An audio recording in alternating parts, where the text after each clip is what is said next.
Hey, this is Misery Loves the Void, a collaboration between Misery Tourism and Voidspace Zine.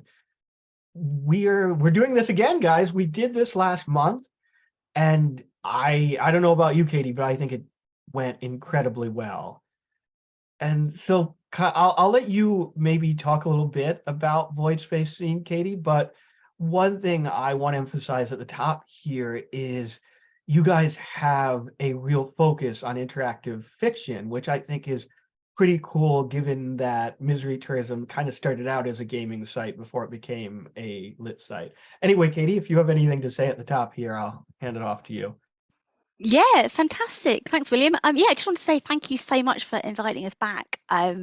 It was really fun to do once, and to get to do it twice is just brilliant. It's just great. There's been so much interest from readers and listeners and everybody.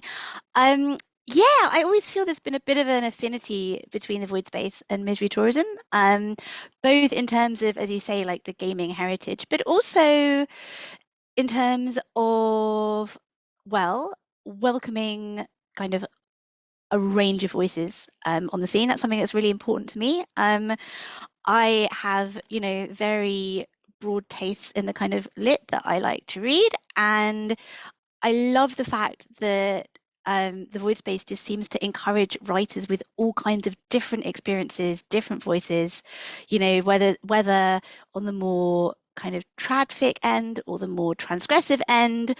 And I love the fact that the uniting theme is interactivity, and it becomes a place that voices who may not necessarily always be seen alongside each other in other spaces can meet here. That's what I want. I always imagine that the void space is just a kind of gently haunted attic, and anyone is welcome to come in, pull up a beanbag, make a cup of tea, and share something that everyone can play with.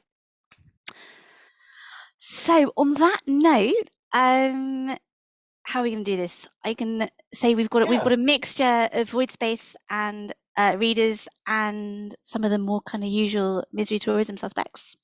Yeah, and so just so everyone knows, I am recovering, well, hopefully recovering from a pretty nasty cold. So I'm a little under the weather. You might hear it in my voice. So Katie has very kindly offered to handle the author introductions for tonight. But I'll still be offering, feedback and encouragement after the reading. So what we can do here, Katie, is you can take it away. You can introduce the first author, and we can kind of move on from there, if that's okay with you. Yeah, that's absolutely fine. So our first author is Kurt Van Ristel. Kurt actually was a really early contributor to the Void Space. I think it was Void Space 2 you first came in. What I love about Kurt, so one of the things I like about the Void Space is that when I started it, I must say I had in mind the kind of interactive fiction that is kind of somewhere between literature and gaming, that maybe uses an electronic interface like Twine to make, like a literary text adventure or whatever. But I was always really keen from the start to make sure that everybody, no matter what kind of tech they're comfortable with or how they want to write, can make interactive work and publish it, even if it doesn't fit that traditional mold. And so what I love about Kurt's work is that there's always something published. Another piece coming up as well, which I think is the piece you're going to read. And the interactivity is there. Like, you don't need fancy tech, you don't need programming knowledge, you don't need hardware. You can still make something that's really cool and that invites people to engage. So with that, I'll hand over to you, Kurt. Oh, hi. All right, so I was actually going to read I Had, which was the early piece that you just mentioned. If you'd like, I could also read the upcoming piece. I didn't want to spoil the debut. I don't know how you feel about that, but yeah. So I'll begin with I Had. Who should I link this to anybody, or? You can drop it in the chat if you'd like. All right, cool. So as I was saying, just to kind of spare us from I'm just trying to navigate the chat. See, the whole Zoom thing passed me by during the event. I was working. I never got any work from home, so right, the poem is there. And to spare us from hearing it twice, I'm going to go through and I'm going to pick a path, as it were. It's just quite a simple, like two kind of path thing. And yeah, I'm waffling. All right, the poem's called "I Had Had." 1. I had a good night's sleep, and so when the heavy morning light, which filtered like a sweet blonde rose drip through the paper tutu of curtain, bit me vampirically, I met the day without the usual cloistering dread sense. I've never counted blessings. They have felt, even before the accident, a rug waiting to pull. A beautiful rug sometimes, and with wondrous tall rings of pile, apt to sink weary feet into. But also more reason not to. Maybe now is the time to let it go. It takes me no time to find both glossy heels. 2 circuits of my cramped studio, my ire, the predictable cost of a sleep so deep, it sets fire in my calves. I ease into red pleather. My limp is unbearable stay. I blame the early night for tightening tender, damaged muscles which will plague me until new pills are discovered. I think of him again, the way he walked out when I could not. This ache fades, though my train does not care. I am late again. I can't afford to keep screwing up like this. My limp threatens to slow me, but I know this journey well. I take a shortcut, but nothing ever seems to be enough. I lean against the wall and massage the deep-raked scars from my days gone, moments I can only replay with a detached, analytic hurt. I call in sick. My train doesn't care that it will be pulling into the station without me, and honestly, one way or the other, I think I can learn to live with that. So I don't know what to say about the poem really, other than I wrote it really, really quickly. I saw the call go up and I was just so excited by the premise of writing something interactive, knowing that my confines would be lo-fi, as I call it. And I was immediately inspired, maybe a little bit plagiaristic of the old Gwyneth Paltrow movie Sliding Doors, where she misses her train one day and her life spirals in one direction or the other.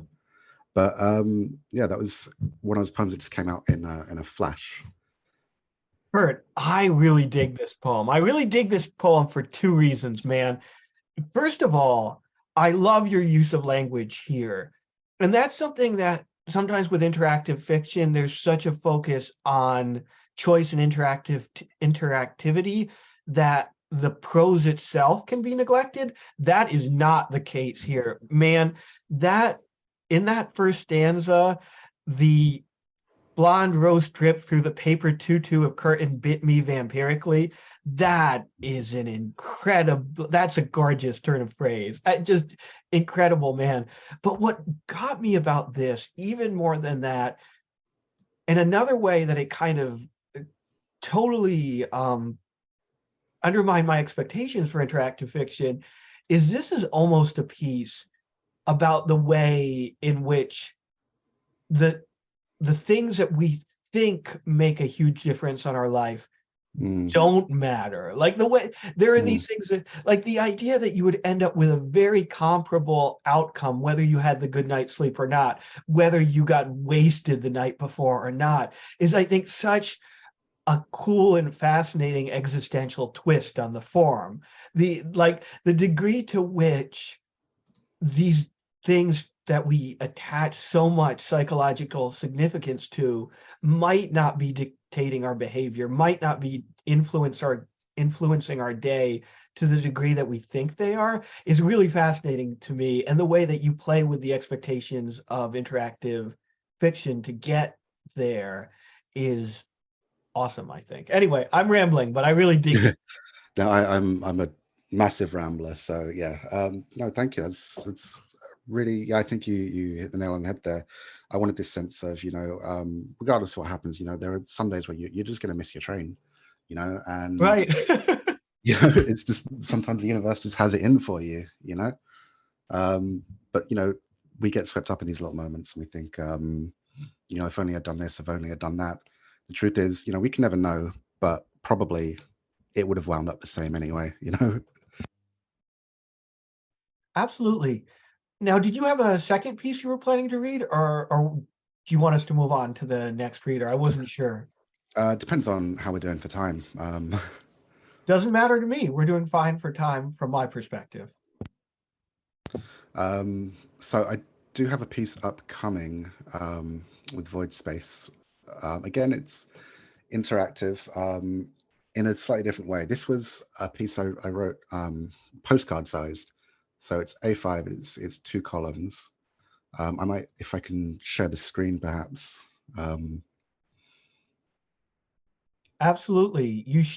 There should be a green button right at the bottom Yeah, of your Zoom, and there we that go. perfect. There we go. All right, so this is a poem I wrote on the theme of kind of borders, liminal kind of space, and depending on how it's read, all paths through it make sense. Each column is a poem, but going across is also a poem, and they both create a different sense of an experience. So I'll just read one pathway. Been here before, in that dream I inhabit nightly, where the creep of city thins to ragged conurbation. The webs of concrete choke wildlife, once thriving, now defeated. I become the noble fox, risking furtive, padded steps from my old home, out into the unknown. One breath, I exit again, cross boundaries driven. I must explore, reveal my new truth.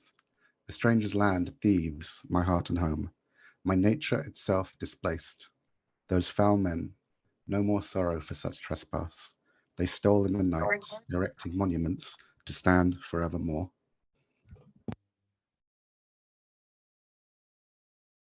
Right, this is awesome. I love poems that play with form like that. I I feel like this one I need to sit down and read myself Yeah, it is one of those to get ones. the sense of the different permutations here.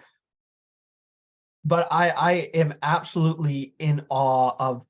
I'm a real sucker for so my all-time favorite author is Vladimir Nabokov, and I'm Mm, a real sucker for literary pieces that play with the nature of literature itself, play with the perspective of the reader, but play with the words that are right there on the page. And this is awesome. I'm gonna have to sit down with this and really go over it.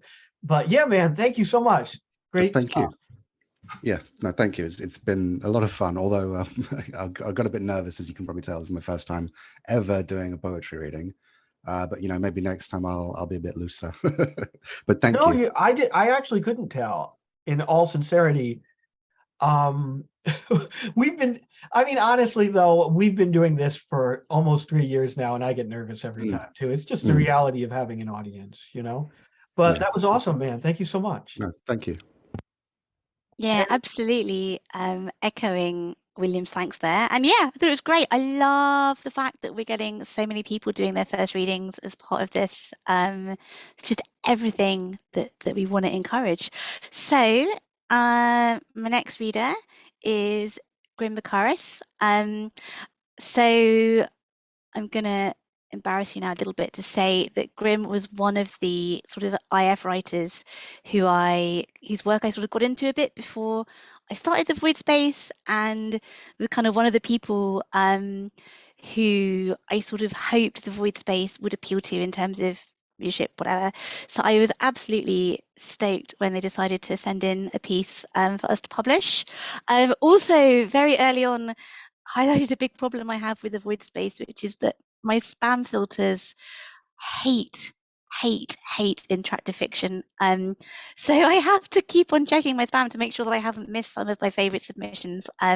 So they should have been in issue 1, but because of that, they ended up being in issue 2. So yeah, take it away. Thank you, Katie. I'm honored. I don't know. Thank you so much. I didn't know that. But I'm really, really pleased to have found Voidspace. I know when you first made it, I was like, oh, this is exactly what I've been looking for, especially because at that time, I think Sub Q magazine had been closed for a while, which was another IF publication that was excellent. I had the pleasure of submitting and publishing to them, as well as Voidspace in their sort of in their wake. And I love seeing more IF friendly places out there because it for technical reasons and others, like even as simple as like a spam filter, not wanting to see a zipped file being sent from between strangers. It's difficult to publish in like a venue, so it's fun to see these sort of like calls to submission and stuff, and the amount of interesting prompts. So yay, thank you very much for having me. I was thinking that although my first submission to Voidspace is a piece of interactive fiction that I'm pleased with and proud of, I have some others that maybe lend themselves better to audience participation. So I've got another short piece here that I will bring up. If I can get the right window and the right game. Here we go. Sorry about that. This was originally written using the theme of an environment and the restriction of staying within 1,000 words. So it's a quick thing that I just wanted to sort of sketch out playing with. Technically, it was like I wanted to make something that ran on mobile and was playable from beginning to end without looking like a broken mess. But then I also wanted to explore the sort of like locations that we see in like not quite parser, but not quite choice, like a sort of exploration. Oops. Here we go. If the music is too loud or anything, or my fan in the back of the room, please somebody let me know. But yeehaw. The floor quakes beneath your feet, tremors rising up through your body and shaking you awake. You open your eyes, remembering nothing, yet certain that this is the place you ought to be. The room around you feels still as a held breath, despite the ceaseless motion of the structure itself. Rousing yourself, you take a moment to observe your surroundings. A vast, empty room lined with doors. Many of them are sealed shut and stripped of any label, names and purposes forgotten, hinges rusted, knobs missing. The remaining doors each bear plaques beaten from dark, glittering alloys. Light seems to drip from their deeply engraved words. You may come and go as you please. And it's just like a little tutorial almost for button clicking. The polished walls distort your reflection, but you know that it is yours. It moves when you do and in the same ways. That is enough to go by, isn't it? So there's the option to save, restart, as well as this will pop up. To navigate between rooms, click on buttons in the top bar. A button will look gold when you're inside of the corresponding room. You can interact, take things, examine things wherever possible, and text that looks glowy, sort of neon like this, is cycling text that will look different when clicked on. There are two possible endings. So this is where it gets interactive. People can feel free to shout out where we should go. We're currently in the Nexus. There's a dormitory, an armory, engine room, and a concourse. Seeing armory. A dark hallway lined with tarnished suits of armor. The weapons, swords, flails, shields that they grasp are ill-maintained, rusted from years of disuse. Something metallic glints on the floor at the feet of one vacant guard. Strange device, it appears to be a small crimson box fitted with speakers and attached to an iron collar. A flared tube protrudes from inside the box. Despite its appearance, it feels warm, fleshy. Take it. You've taken the odd mechanism. We've got a fleshy mechanism and we're ready to roll.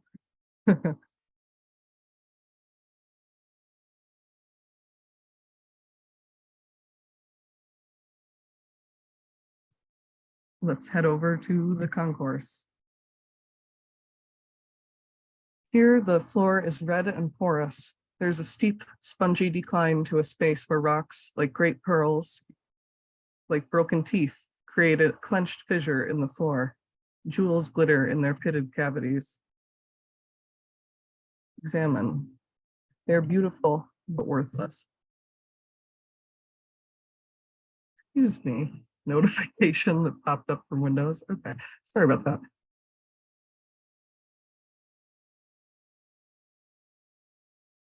Okay, to the Nexus.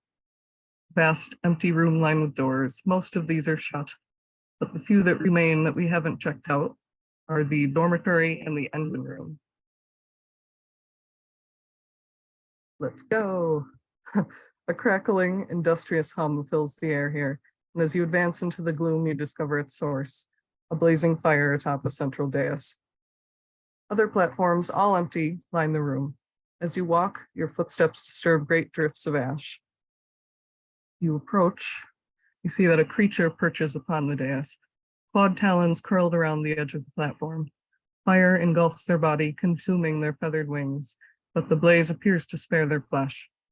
Other than the flutter of feathers burning and growing in perpetuity, the harpy is motionless, upright, but unconscious. Do you want to talk, examine, or turn back for now?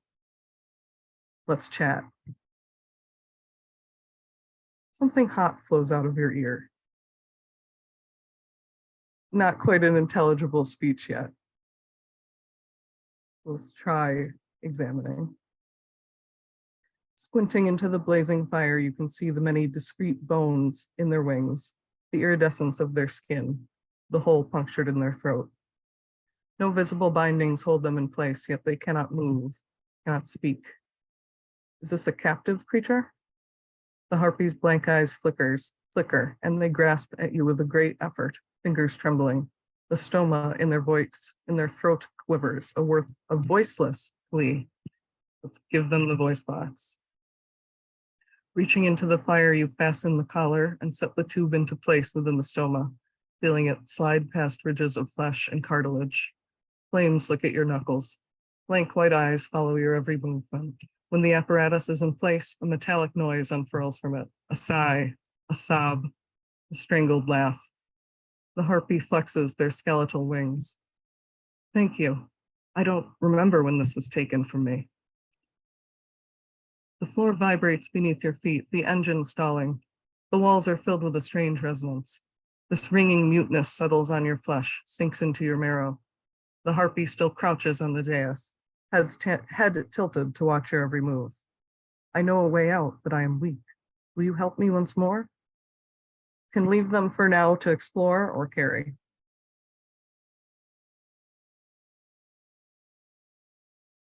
With care, you lift them into your arms and off the dais. The fire extinguishes in a dire gust. Black smoke billows from their body. Floor beneath you shifts, the fortress stumbling as its last power supply is disconnected. You choke and cough as the harpy guides you to the concourse. The fortress pitches forward, its gnashed, jeweled teeth parting. The floor opens, and you can fall. Gracelessly, breathlessly, you plummet together. You are nothing more than vomit rejected from the body of a great beast. Without its last captive engine, it stoops into motionlessness, hunched over, wretched. The massive mechanical limbs that once conveyed it across the desiccated earth shudder and grow still. The harpy's wings beat, stirring a storm of charred feathers, and it is barely enough resistance to prevent the fall from shattering you both. Get up. Slowly you get to your feet. The world feels too bright, too real. The harpy clutches your hands in their own. Their talons prick beads of blood from your knuckles. You wince, or you do not mind. They smile up at you. For the moment, nothing need be said. So we got the ending firmament here. There's an alternate ending where if you explore the dormitory, something else can take place. So that is it for this, unless anyone wants to see the alternate route. I also realized that I forgot to stick the link in the chat, so we'll do that now. That was awesome. What I dig most about this is what you've done with the text that you can highlight that changes. That I think is a really great innovation on interactive fiction for a few reasons. First of all, I love ambiguity in fiction, and I love the way that this doesn't just introduce ambiguity above and beyond the ambiguity that's naturally there in interactive fiction since it's a game of choice, but it also allows you to attach multiple meanings to a single sentence, to a single word, or to have a single meaning that is layered and complex. Like warm and fleshy aren't necessarily contradictory interpretations, but they feel different, right? They feel viscerally different to the reader. And so to be able to, you found a way to allow readers to experience the same sentence in multiple ways without completely rewriting that sentence or without restating yourself. And I think that's a really cool innovation on the genre.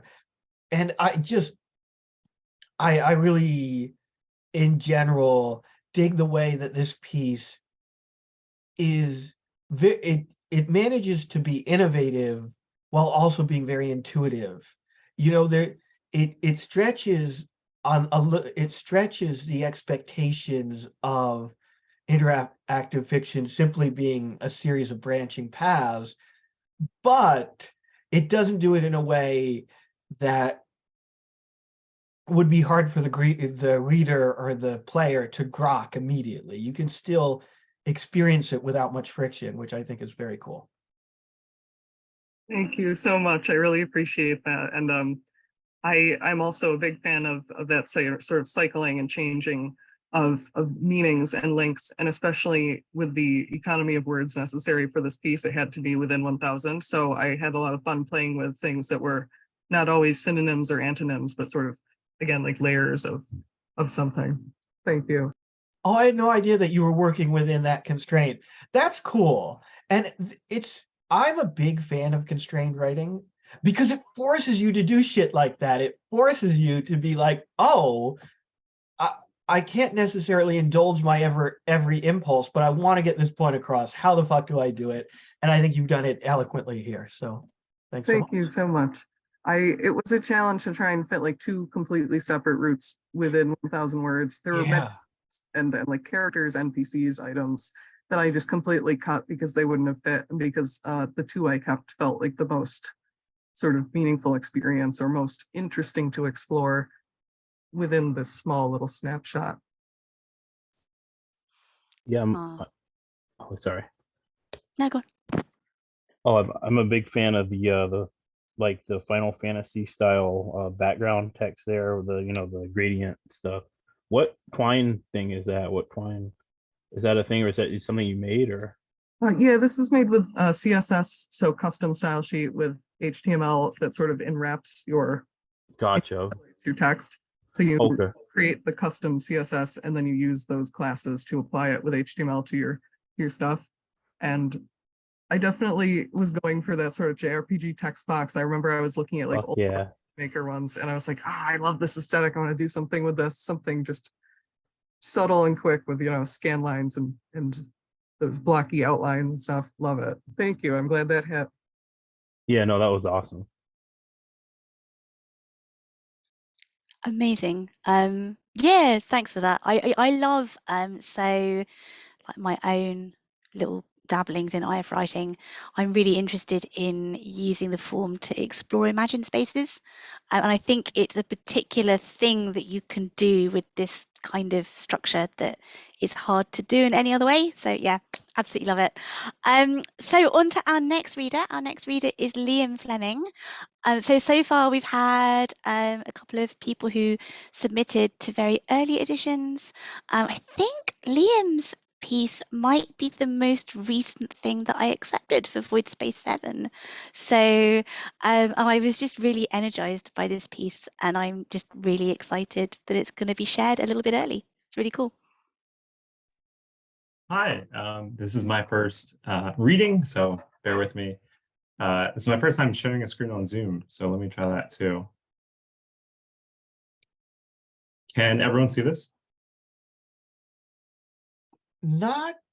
Oh, there we go. Perfect. Oh, sweet. Awesome. You can see I have 2 backups, but okay. So this is called Chet Proton in the Quantum Greenhouse. See Chet Proton. He's sitting in the captain's chair of the Apex Crow, hurtling through some point in space that is very, very far from you and I. We will never reach Chet Proton, or the Apex Crow, or the planetless moon that this story takes place on, in the same way that we will never know Chet Proton. Either way, he's hunched over the lip of his chair, and there's stubble dusting the space below his cheeks. He's thinking, daydreaming about, and then the star fields of Urex Muto, Morja Proton are sending us on through space. Sorry, I never thought about pronouncing these out loud.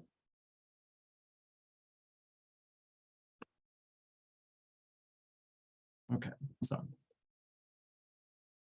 Sometimes Chet dreams that he has a son. He, the son, is too young and underdeveloped to look like anyone.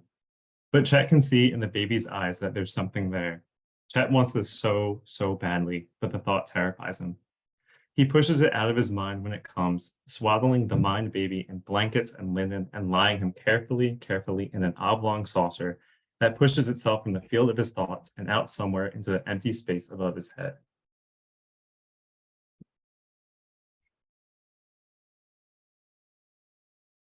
Chet wakes from his reverie and whips his hand at the space behind his ear. There's a mosquito there, buzzing and droning and blocking his thoughts before Chet turns and realizes that he's alone in the cabin, has always been alone. The whining drill he's heard is air escaping rapidly from some point into the ship behind him. What's happened? He stands with a start from the captain's chair and rushes to the open door behind it. He presses a button on the console to the door's right and the door slams shut. He's locked into the 10-foot space of the cockpit, but at least the relative pressure and oxygen of the cabin are safe. He should be safe here for a day or so. Breathing sparingly, trying to find out what exactly has gone wrong. Chet moves slowly back to his seat, glancing above and below himself to get some kind of bearings. He's halfway through thinking, this has never happened before the ship pitches violently forward. Chet feels his stomach rise through his chest and toward his throat, and he's sent ash over tea kettle into the center console. Everything immediately goes dark. Chet's dreaming again. It's a bad habit. He's sitting down for dinner somewhere. There's some kind of steamed stew in front of him, and Morja is sitting across from him. Except it's not his Morja. Not that he remembers. She's young at first, and then old, and then young again. There's a web of wrinkles around her eye pits, and she's smiling at him. Morja never really did smile, never one for feeling things, but this one has a wide grin where all of her teeth are narrow and white, and they hug each other's sides. She's saying something. What is it? It's faint at first, so Chet leans across the table to hear her. She's midway through some thought when she brings her lips to his ear and says, "Are you all right, son? You took quite a tumble. Son, can you hear me?"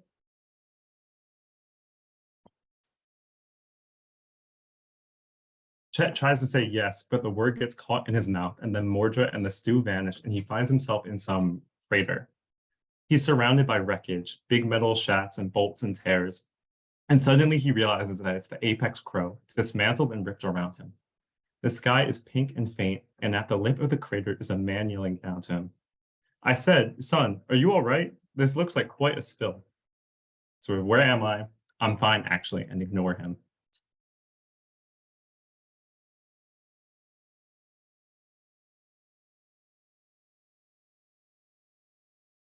So he says, "I'm fine, actually. It seems like it," the man replies.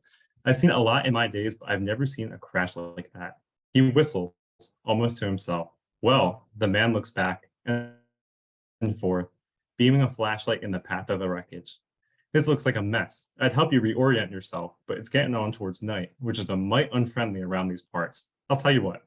How about you come back over for dinner? You can stay the night, and in the morning, you and I can come back and take a look at this."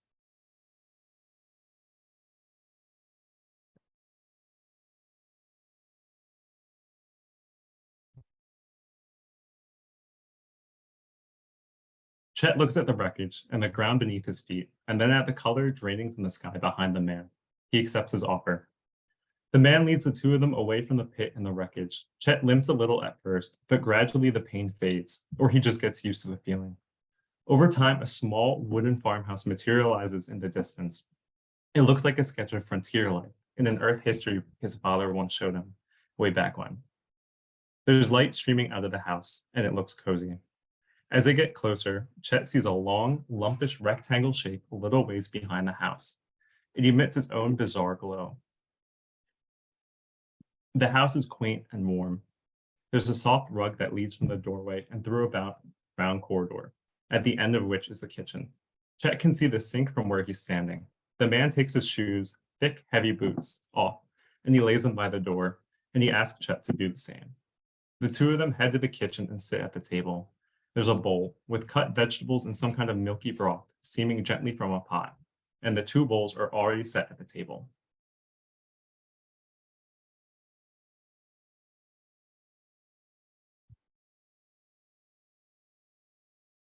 Oh, it's tied so far. Oh, sit down. Okay. The food is good. Maybe it's the crash and the weight of constant space opera trauma, but it seems like the best food Chet's had in a long time. The man sitting across from Chet helps himself to a bowl and begins to eat. He grins when he notices Chet grabbing seconds. Are you, what's the word for it? A bit of a talking man, the man asks. So you can keep eating, ask, who are you? Or ask, I want to thank you for this. Say, I want to thank you for this.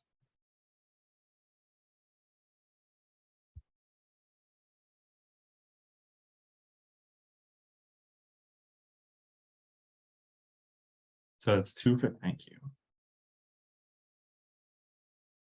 Chet says this and he means it. It seems odd, the string of events that brought him from the sky to the pit and now to here. But he's alive, and that means something. He would say something else, something sweet or grateful or poignant if he could. But the man just smiles and waves his hand through the air. Don't mention it, he says. I have the authority to know that. If our roles were reversed, you would have done the same thing.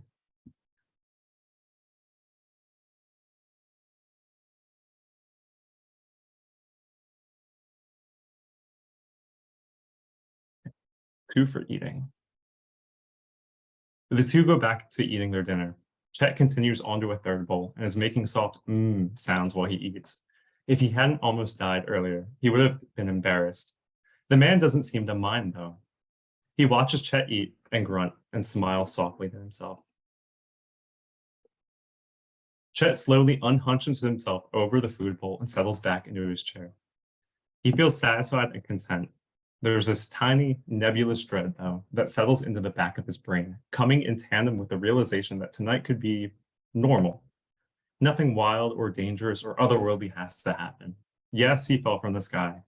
Yes, he has no clue where he is or how he'll return to his life. But in this small bubble of time and place, he is warm and fed. Doesn't he want that? Doesn't he deserve that? Sometimes he feels like it's not his place to decide.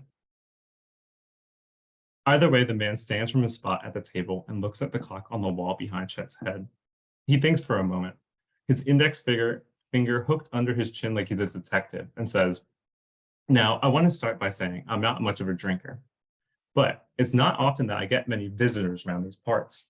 Would you be interested in a nightcap? I know I am.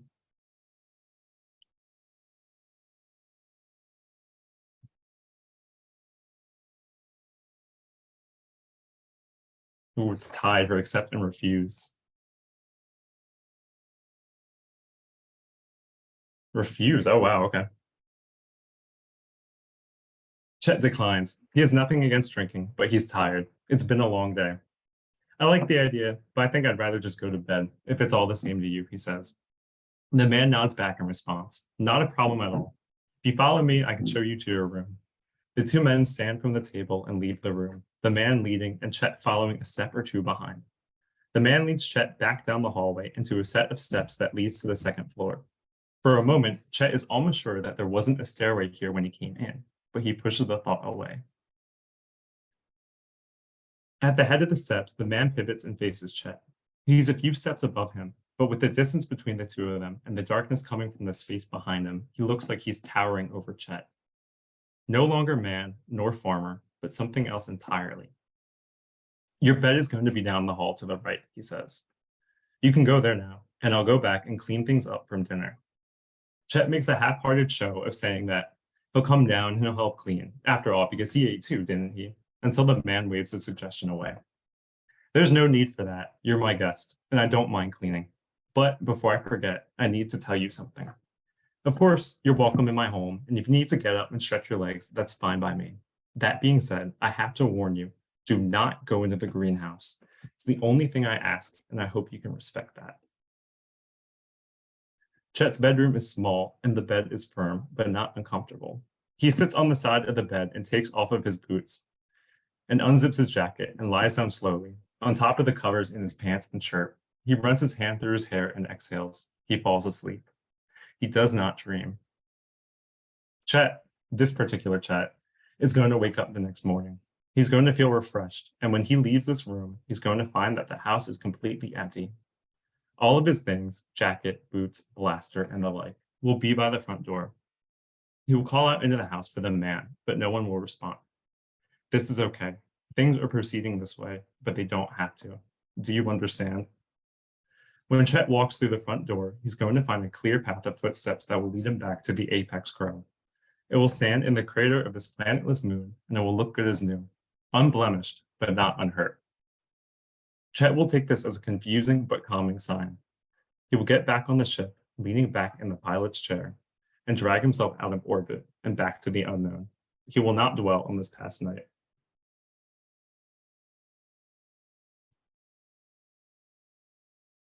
This is what will happen, but it doesn't have to be this way. There are other Chets. So this is kind of cheating. This is like a checkpoint system, so I can take us right back to where we were. And then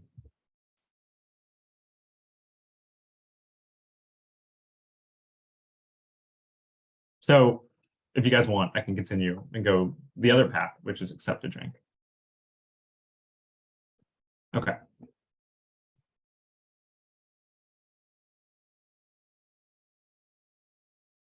Chet thinks for a moment and says that he would love a drink, actually. This makes the man smile before turning to go into the kitchen and returning with 2 glasses and a bottle with some murky brown liquid in it. Chet must have made a face because the man laughs and says, I can assure you, it tastes a lot better than it looks. I've grown it myself. Which doesn't make sense to Chet, but he's decided that at this point, he's going to let the night roll out whatever it has in store. No judgments. The man pours Chet and himself 2 drinks and sits back down. He slides Chet's glass across the table, and Chet catches it in his hand. The drink tastes like peaches and water, but earthier in a way that Chet can't really describe. It's very good. Chet and the man make small talk and finish their drinks, so the man refills their glasses.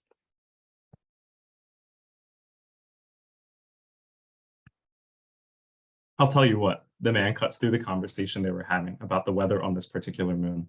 He's swilling his drink in his glass and looking at Chet. You seem like a man who likes a good story, or at least something to make a good story. Is that right? Chet, feeling fuzzy but not really following, nods anyway. In that case, I'm a man who likes a good story too, and I think we can make some kind of trade on that. There's a speck of light that catches in the man's eye, like dust would on a lesser person. Chet, even less sure now, nods again. How about, I'll give you a good story. I'll show you what it is that actually grow here on this rock way out in nowhere. But first you have to give me a story in return. Does that seem fair? Chet leans back in his chair, crossing his legs beneath him and squaring his shoulders like he's back at the head of the apex crow and thinks of a good story to share.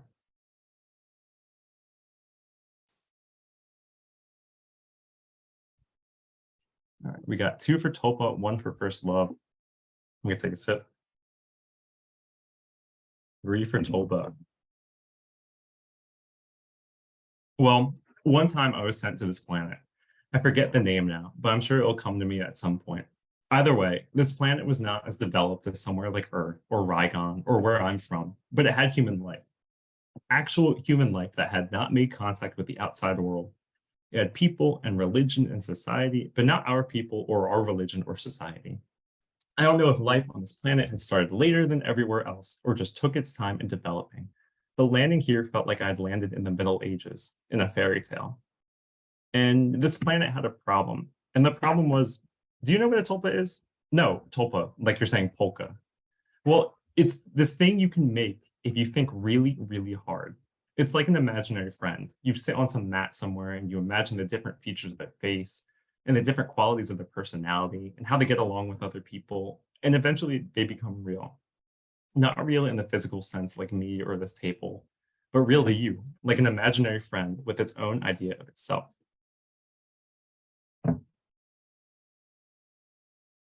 So the problem was this. A long time ago, the people of this planet had decided that they were done with kings or queens or any other person who had decided that they were better than the folks around them, and that somehow made them right to lead. They killed their king, drowned their queen, and decided to start everything over, a clean slate. But the planet's ancestors knew that a good society needs a ruler, someone to make all the tough calls. So they sat together in the town square and imagined the perfect ruler. A devoted, caring king queen who knew that what was best for every single person, because every single person had put a little bit of themselves into them. And because everyone helped create the tulpa was real to everyone. But who can have 1,000 different personalities and be healthy? Obviously, the tulpa prince, when they were born, was insane. Prima nocta, ritual sacrifice, waging war with the sky, the whole 9 yards. And now the people of the planet are stuck. There's no way to unmake a tulpa. I can't untell you this story when I'm done, you know? But this put me in a real bind when I got there. How do you fix something like this? For a whole week, I was sweating and stressing and had no clue what to do. And then I had an idea. I went to the tulpa prince's palace, which was also imaginary, actually in the pit of this deep cave that burrowed into the mountain. And I went into the throne room. I sat by a rock in the corner and meditated and thought really, really hard. And over time, an image became clearer in my mind. I imagined a big red dragon that swooped into the cave and bit the tulpa prince in half.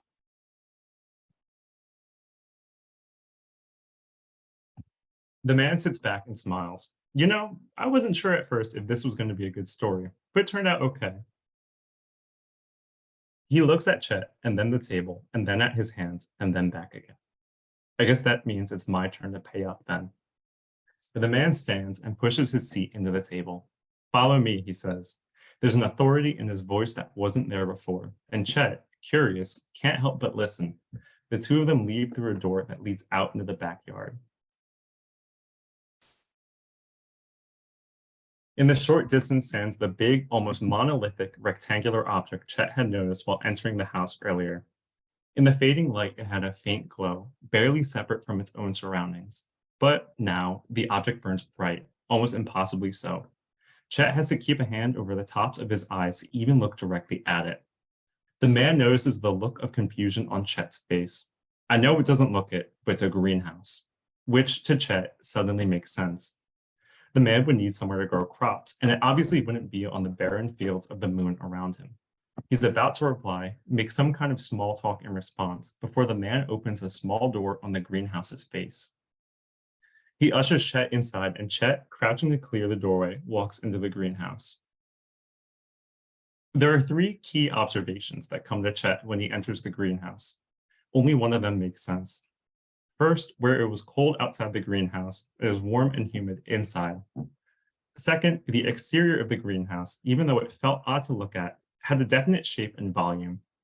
There was a limit to the physical space it could occupy on the moon, maybe around the size of a small house.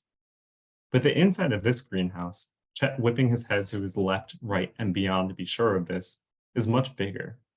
Instead of walls or paneling or some kind of support to hold the roof up, there are horizons, points in the distance where Chet's eyes lose focus. There are just rows upon rows upon rows of the farmer's crop. Third, the man's crops first seem like trees, and then the idea of trees, and then something else entirely. They're hard to explain. Chet looks at them and feels faint. His knees buckle, and he decides to focus on a single one closest to him and the man at the room's entrance.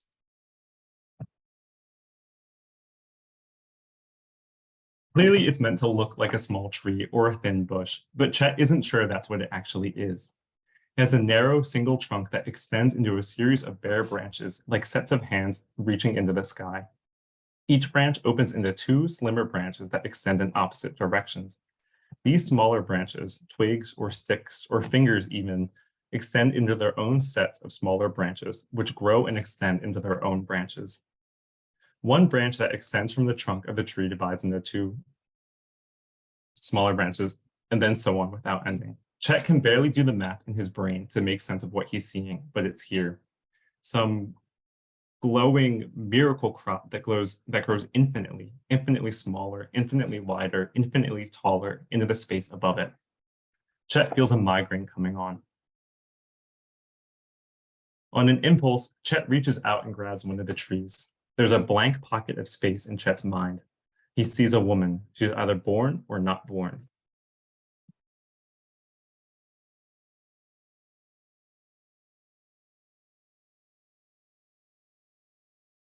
The woman unborn does not exist. Her parents, young, will describe her, talk about her like plans, something that maybe they'll get around to doing. She and all of the opposite pathways that life will afford her are entirely theoretical. The woman tumbles out of the womb. The doctors are amazed. This is the quickest birth they have ever seen, and one of them has been delivering children for over 50 years. Can you believe that? Her name, Chet can feel this in the pit of his mind, is either Beatrice or Chandria.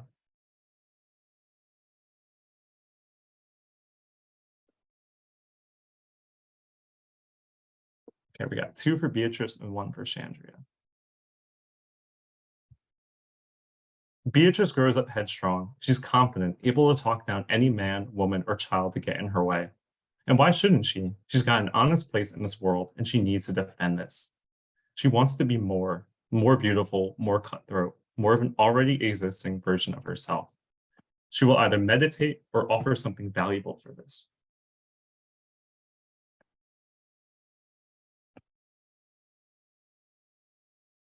Okay, we got 2 for offer and 2 for meditate. That's 3 for offer. Beatrice had read about a method online. You do this when you're at your wit's end of how to proceed. She sits down in the center of her room and with a Sharpie marker draws intricate, confusing designs on the floorboard. Brad isn't home to see this, but she knows that if he was, he wouldn't mind. The method involves some kind of chant she has to recite, and she mumbles through it. She's worried that she's gotten it wrong, that nothing will actually happen, and she'll sit on the floor in her drawings and her stupid self-improvement kick until something does happen. There's a rift in the floor to her right, and she sees long, black fingers grip the ridges of the now empty floor, pulling something up from the abyss beneath it, and in some milky, horrifying way she hears. Chet lets go of the tree and falls to the ground. His head is pounding now, and he fights the urge to throw up on his boots. He reorients himself. He's not Beatrice or Chandria. He's not in the stars, or not in the stars. He's in the greenhouse on a moon in space after his ship crashed without any apparent reason. There was a man who was letting him stay the night. The man is standing above Chet and looking down. What are these things? He asks up to the man. The man speaks. I'm growing fractals, or they're in the shape of fractals. It's funny. I've never really had to explain it before. I guess I'll try now. The man stops for a second and thinks on how to proceed, and Chet realizes that he's no longer tipsy. We're meant to see our lives as these straight lines through time and space, the man extending a finger and tracing a path through the air, with these clear beginnings, middles, and ends, like a story, right? Our paths might bend a little when we have to make a choice, but never break. Take, for example, a boy at a cliffside. His mother and his father are hanging off the cliff, but he can only save one. Now, at this point in time, there are 2 equally viable ways that the boy's life can go. He can grab his mother and let his father fall, or he can save his father at the expense of his mother. Neither exist, but they're both possible. But when a man chooses a parent, whichever parent it is, his life continues on, the course of his life corrected. All other options are gone. This is how we're meant to see our lives, but it's not how they actually are. What I know and what these fractal trees prove is that when you make a decision at a crossroads, like the boy on the cliff, another version of you makes the other decision, another path. So for every decision you have ever made in your life, even the ones you haven't made yet, there's a version of you that has made every possible choice. The man stops to take a breath. Chet watches him as he moves towards one of the trees and pats its trunk. The man tussles the branches of the tree with his other hand, which to Chet is impossible to take in visually. The sum total of a person's life is in one of these trees. Every possible version of that person in every version of life, making every possible choice presented to them. I grow these trees. I make these trees. I have seen every possible outcome.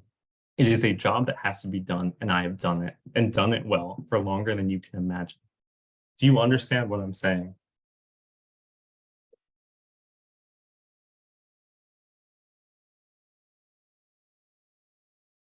Okay, yes. The man lets out a long, deep breath. That was the explanation. Here's your story. Are you ready, Chet Proton? Chet, unsure, nods his head. You weren't really supposed to crash here. I pruned your fractal tree to make it more likely that you would. Sure, eventually, in some timeline, your ship will crash and you'll find yourself in a crater on some planet. But I made it so that planet you would land on would be mine. I need a favor from you, Chet Proton. I need you to kill me. What? The man shuts his eyes and rubs the bridge of his nose. He seems tired now. Chet, listen, I'm going to level with you.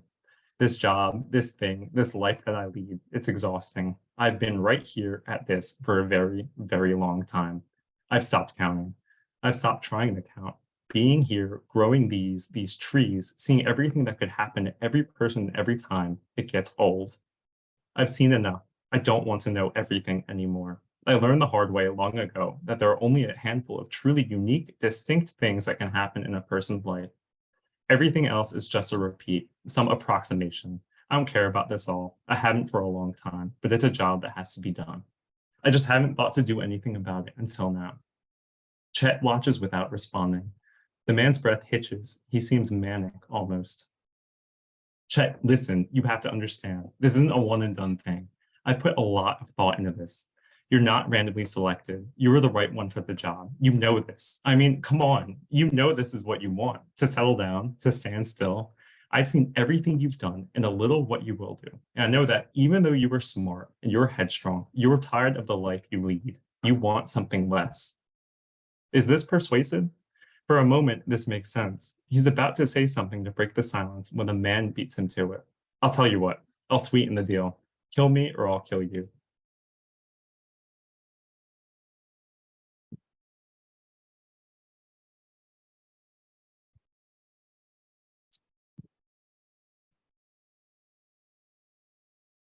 Two for kill and 2 for run.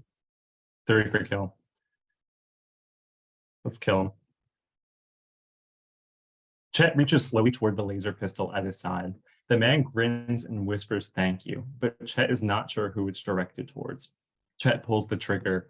A beam of light bursts from the pistol and narrows in the space between Chet and the man who took him in tonight, who manipulated time and space to bring him here. The light pierces the man's forehead. Smoke stirs in the air behind the man's head. The man falls to the ground. Chet suddenly feels tipsy again. He bends over and holds his head in his hands. When he feels better, he rises and leaves the greenhouse. It's a short walk between the greenhouse and the farmhouse. His house? The Chet house? And the air is light and cold. It's still dark out. Chet opens the door, brushes dirt from his shoes on the inside mat.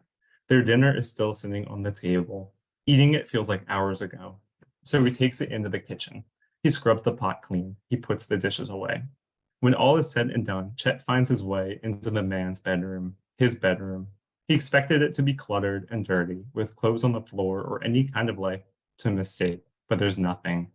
A single bed with a single blanket and a single pillow and an empty closet. This is good. This is nice. Chet makes his way to bed and goes to sleep. In a way, this is the life that Chet wants.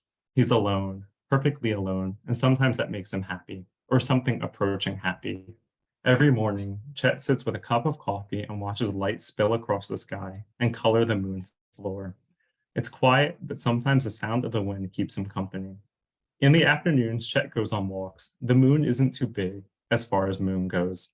If he's quick enough, he can travel the entire surface of the moon and come home for dinner. Sometimes he visits the remains of the apex crow, but it's been a while.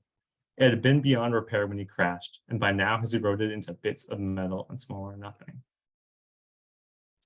He'll usually eat a small dinner, maybe stew or some vegetable with a side of toast. When all is said and done, Chet retires to the greenhouse behind the farmhouse, the quantum greenhouse, he started to call it affectionately, and tends the fractals. When he started, it feels like forever ago. He would spend hours tracing the different paths of perfect strangers, watching them fall in love, fight, lust, and die over and over again. For a while, this helped pass the time, until, at random, he found a particular fractal about a mile to the east of the greenhouse's entrance. It was his own, is his own, and watching it keeps him comfortable, keeps him docile. Whenever he feels sad and low, Chet comes out to his own personal fractal and pets it. He sees everything. He knows everything. Maybe that's enough. Maybe it will be enough. This Chet story has finished, but there are other Chets. But I can stop here. Liam, that was fucking fantastic, man. So there are a few things I really love about this piece. First of all, this almost goes without saying, but I love how perfectly suited the content of the piece, the story you're trying to tell, is to the format that you're telling it is to interactive fiction, right? There is no like more appropriate way to tell a story about like quantum reality and all the different courses, the multiple universes and all the different courses our lives could take than interactive fiction. And so that's a perfect perfect fit.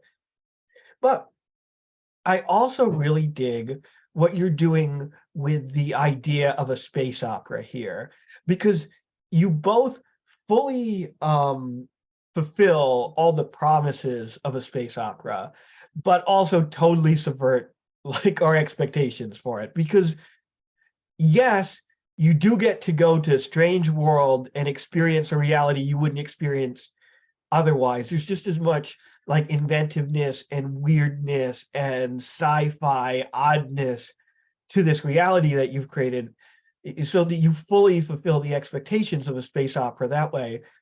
But instead of this wild adventure story, we get a pretty meditative little existential drama that I think is a lot deeper and richer than you would usually get out of a work of space opera. So yeah, man, really good stuff. I really enjoyed it. Thank you for sharing. I really like the fractal farming element, the fractal gardening. How'd you put it? The growing fractals. I mean, that's just so cool. And the twist, I think it was a twist anyway, where he like, it's him basically that's farming the shit, and he has to go, kill himself. That's really cool. That's neat. I love that. Yeah, I mean, once again, you guys have encapsulated just why I love this story so much and why I'm just going to be so thrilled to publish it. Just the idea of basically a story that on the one hand can just sum up someone's kind of personal longing and desire for a quiet life by basically killing God, as far as I can tell. It's just like the two extremes are wild. And I remember the first thing, when you start looking at the dreams and the space baby and all that, that's when I realized this story was going to be something special, because the potential of interactive fiction, not just to be like your old school stuff you might have seen when you were a kid, like event after event after event, is using that form to really go deeper, and to explore elements of the psyche or whatever that you couldn't touch in other ways. And yeah, for me that story does absolutely everything. So thank you for reading it for us. So next, so obviously William and I were fighting over who was going to get to introduce Rudy. So everyone knows Rudy. He's been contributing to the Voidspace since the word go. What I love about Rudy's work is that it's endlessly inventive and off the wall, like stuff I don't think anyone else could come up with if they tried. It's often very confrontational, often quite transgressive, but to put it mildly, because you see William just kind of nodding, going, yeah. But what I love about it is that it's not just like being edgy for the sake of being edgy. It's always getting at something deeper and always actually using that shock value or that surprise to do something really important and really cool. And I know, like, I don't know, it's difficult in these things to be that sincere about someone's work. As I was saying before we started recording, I don't have the kind of detached, cool air that I feel I ought to have to be like a proper transgressive lit person. But basically, yeah, Rudy's work is just what I love about that corner of the scene. How if you look beyond just the shock value, there's really cool, really important, really wildly inventive stuff going on there, and I will back it to the hilt forever. So there you go. I don't know if I can say much more than that. Oh, well, thanks. I'm really flattered by that, Katie. Yeah, so I'm gonna do something that's not really that inventive now. It's actually a return to like the old Zork shit. It's like a parser game. But one thing I want to do, first of all, trigger warning abortion, I guess, or whatever. But the other thing I want to say is that this is about my character, Lifesaver, who is a superheroine. I don't know how to say it. One of those Marvel dudes who her superpower is that basically she she has a magic energy sword. And it grows bigger whenever there's abortions. So that's her thing. She was featured in one of the Voidspace issues. I think it was issue 5, I want to say, or 4 maybe. In a game called Night of the Living God 5. Okay, yeah. But this is a parser game, so I'm going to share my screen. And one thing is, because it's a parser game and there's a lot of different options, like it's a limited verb one, so there's only basically 2 options you can pick, but there's a lot of ways you can choose to use those options on the things that are in the room, like how Zork, you'll have like, hell yeah, limited parser, fuck yeah. Wizard Sniffer was actually my inspiration for, have you ever heard of that one? Yeah, that was how I even found limited verb. I was like, oh, that seems kind of like what I wanted to do. But basically, so you can either slice or you can pray for anything you can see in the room. Slice with the energy sword or pray for it, pray to God. So what I'm going to do, since there are so many options, is say, if anybody, basically, I'm asking people politely, please, while I'm playing this, I'm going to share my screen. Just shout stuff, anything. I don't care what it is. Just shout anything. Shout out whatever. It can be related to the options. If you see the options on this, if you see an option you want me to do, shout it out. But basically, this character Lifesaver is she hears voices, and sometimes she hears the voice of God. So you guys are either the voices or the voice of God telling her to do some stuff. So I'm going to share my screen and let's go. Let me see here. Don't need to share sound. Okay. Can everybody see this? Cool. Alrighty. So I'm just gonna swap all the U's for I's because I am now fully in character as Tamsin Snyder, Tamsin Lifesaver Snyder. So yeah, abortion clinic. I am standing in front of a black house, a house of sinfulness, a house of bad choices, a house where they stack baby parts like strange kindling to stoke the fires that warm apostate hearts everywhere. They scoff at God's laws. One of them is a Caucasian man called Doctor, in quotations, Cameron Teller, 5 feet 10 inches, slouch stature, sandy hair. Fuck him, who is practicing medicine under the license number 655123. His wife is Virginia, and some of the blurry pictures I've snapped of him at the local post office reveal that he's balding. Balding.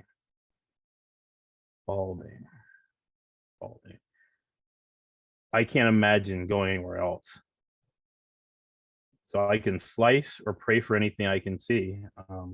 I can see God, the abortion clinic, godly protester, and an apostate protester. And please shout out what you want to God. Lord, please tell me what to do. I'm going to type. I don't know. I'm not hearing any voices of God or myself? I'm hearing my own voice. I'm Oh, not you want us sure. to shout it? Actually, Shout it out? Shout it. Oh, Shout pray to the for Lord. God. Pray for Pray- God. Wait, God, is that you? Pray for. Oh, I hear. That's awfully brown nosed and Pray for the godly protester. pray. I'm hearing to pray. Yes, Lord. Pray for godly protest. I note a literal beam of light descending from the clouds as I pray for my brother in Christ. It lands a bit to the right of the old man, then centers itself on him as if an angel were riding some divine spotlight. I feel at peace as the old man takes a few steps back and disappears into the crowd. I watch him go and I stroll confidently to the front door of the clinic. Hello.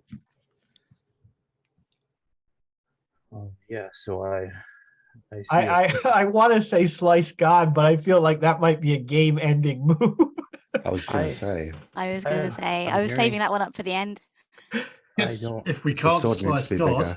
there's only one choice. Oh, I want to pray, but I don't know what to do. I don't. I kind of want. Okay, I feel like we should. Okay.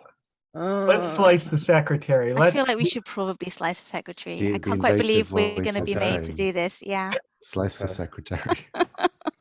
Oh, I'll have to read all this. What? Oh, the secretary sees me coming, blade fully extended, and bolts. I chase her through the hallway, flailing my arm around in an effort to cut her down. All I manage to do is destroy some lights, sever a few doorknobs. When she reaches the end of the hall, she slams the door behind her and locks it.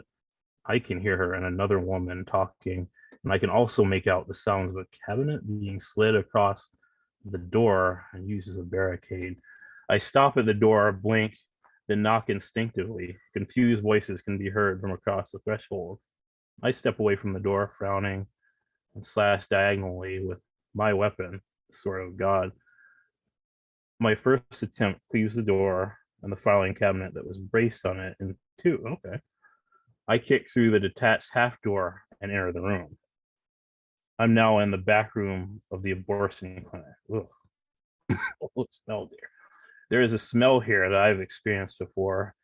It was my first protest rally. I pushed through the picket lines, leapt the barricades, and ran past the cops who, see my massive weapon, were afraid to touch me. Yeah. I sprinted to the back of the clinic to see if the rumors were true. They were, of course. You can actually go to babyparts.info to find out the truth of that, but I won't go too much into detail about that. The dumpsters are overflowing with them. Body parts, baby parts. Great googly moogly. That was the day I found out about the scheme involving 3 high-ranking officials from Planned Parenthood, Category 3 Necromancer, and Donatella Versace to sell fetal remains to Avon and other cosmetics giants. Holy shit, that made me angry. I was so angry I wanted to run into the backyard and eat worms. I wanted to hack cop and protester alike to pieces. Instead, I used my sword, the energy weapon as it's called misleadingly, to bring them back.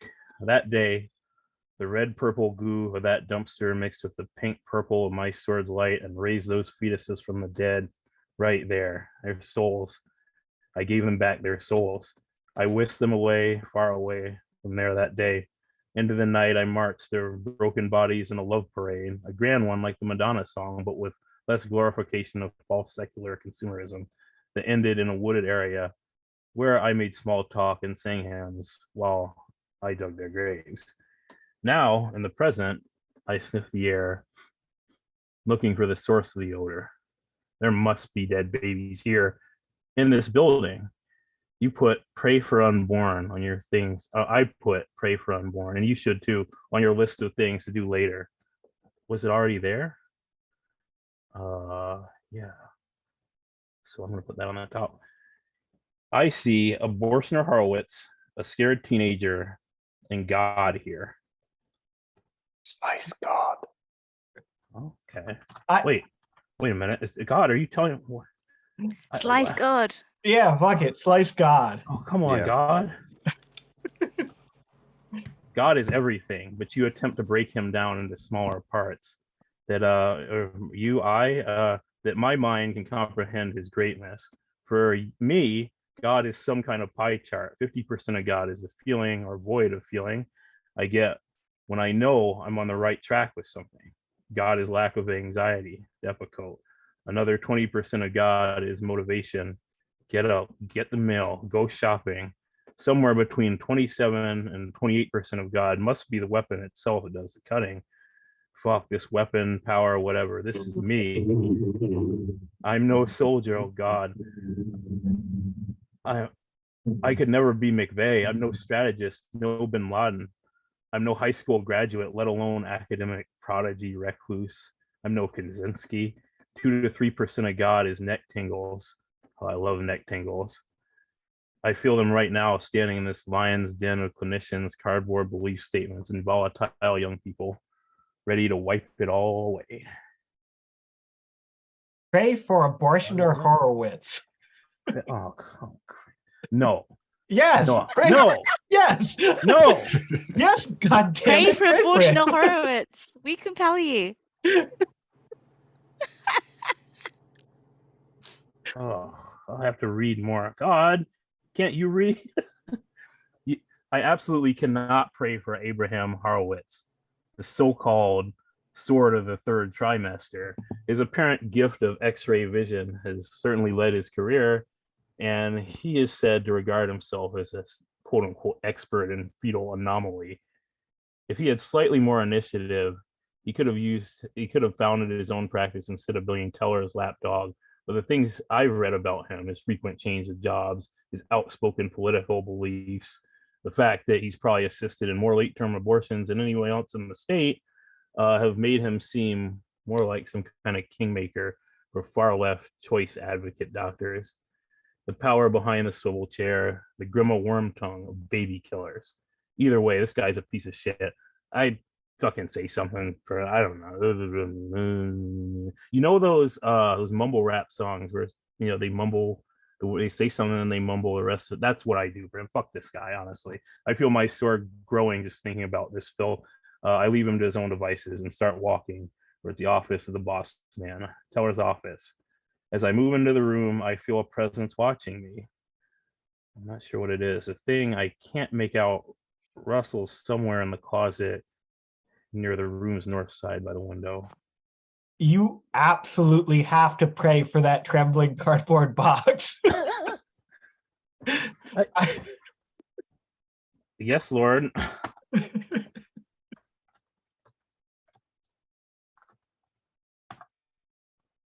You don't know what's in. I don't know what's in the box. You don't know what's in the box. Nobody except God knows what's in the box. But suddenly, I get a vision of a small infant squirming around inside of the cardboard womb.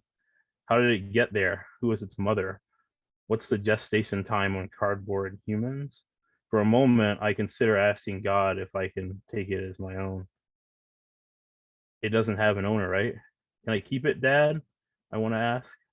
Then I remember my mission.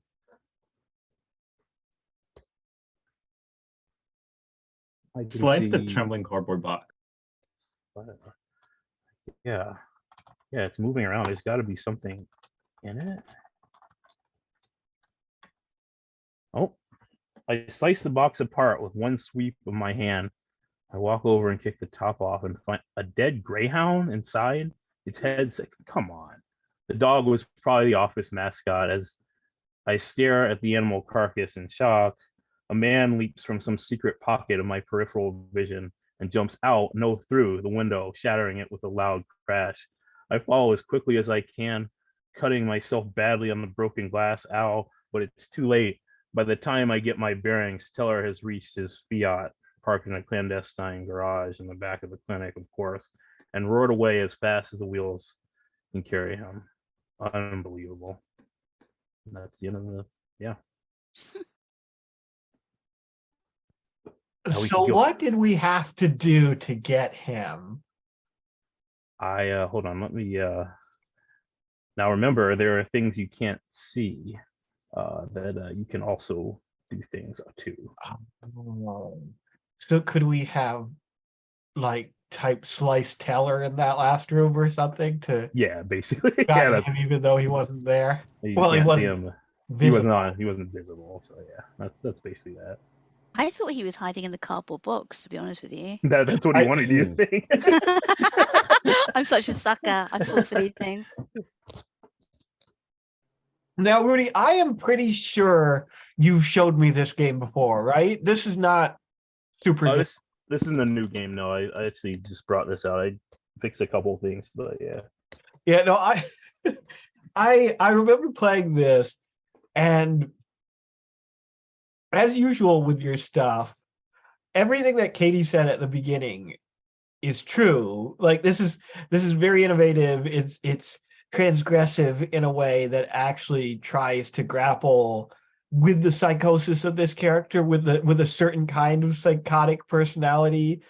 But in addition to what Katie said, one thing I want to mention about your work that's very true here is that it's really fucking funny. Which is, it's rare. It's rare that somebody produces work that's weird and innovative and transgressive and that hits exactly the right kind of notes of black humor to really deliver. And even the like sick twist at the end where you're where you're lured into butchering the poor greyhound, but also like just some of the description of things, like you call the guy the Grima worm tongue of late term abortions or whatever. Just those little moments are really like 100% within the realm of your character's psychology, but also just really fucking funny. So yeah. Oh yeah, nice. Love Parade, Madonna.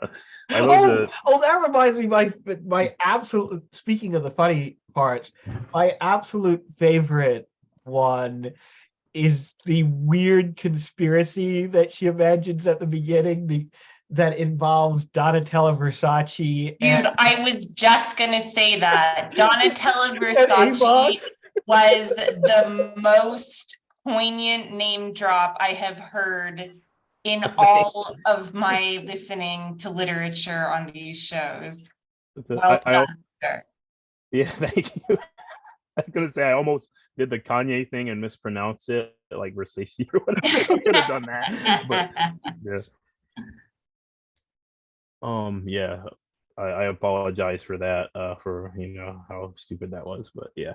But what I love about that joke is the fact that you could really imagine that there are some people in certain dark corners of the internet who believe conspiracy theories that are like half an inch away from Versace and Avon selling fetal tissue for cosmetic products, right? Like it's so patently absurd and hilarious, and yet it is so in keeping with the psychology of the character. Yeah, I wanted to say, the real person, Robert Louis Deere, who my picture is right now, was the dude. He was the dude who attacked a Planned Parenthood, and he said like no more baby parts, and that was his like mantra. And I just thought that was really like that character inspired this one, and I played this character in role playing games and shit, and it's just really easy to think of things to say in her voice and just as her, because it's just so easy to imagine that type of extreme behavior taken in a superhero universe, which as everybody's extreme, I guess. So that's it. Well, thank you, man. So, Katie, did you want to introduce Sabrina, or should I introduce Sabrina? Go for it. Okay, so Sabrina Small is up next, and man, I don't know what to say. Sabrina is an incredibly thoughtful and innovative writer who I've had the good fortune to publish more than once across multiple websites. Rudy, have we run Sabrina? We've run Sabrina at Misery Tourism, right? Or am I misremembering? No, you I don't. Well, you certainly though were. I came to Twitter. I know. I came to Twitter just as Misery Tourism was ending, so I'm late to the game. But I feel connected to it because of these readings that I pushed to have happen and then scarcely attend. But Hey, yeah. you did a real service, I think, to the I think I community did. No, regardless. I honestly, Katie, I really think we should make this, this is a conversation for another time, but I really love what's happening tonight. And I really think we should like do this as a regular monthly event and do it for a while. Not to put Katie on the spot, but I completely Yeah. concur. But anyway, Sabrina, the floor is yours. I don't know if you're going to need some collaboration from Rudy. Oh yeah, Rudy. Mhm. Thank you, Rudy. So part of this story is me going to a club to see this band that really exists. And so Rudy has been kind enough to play at a acceptable volume a tune from this band that will be named later in the story.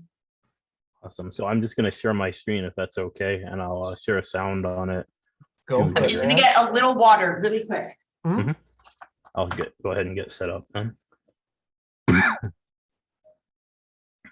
Oops.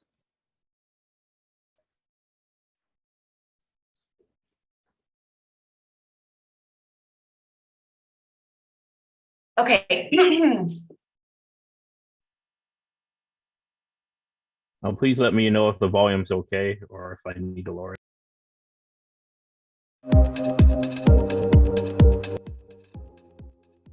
I think a little louder, a little louder. Yeah, that's good. Perfect. Yep. Okay.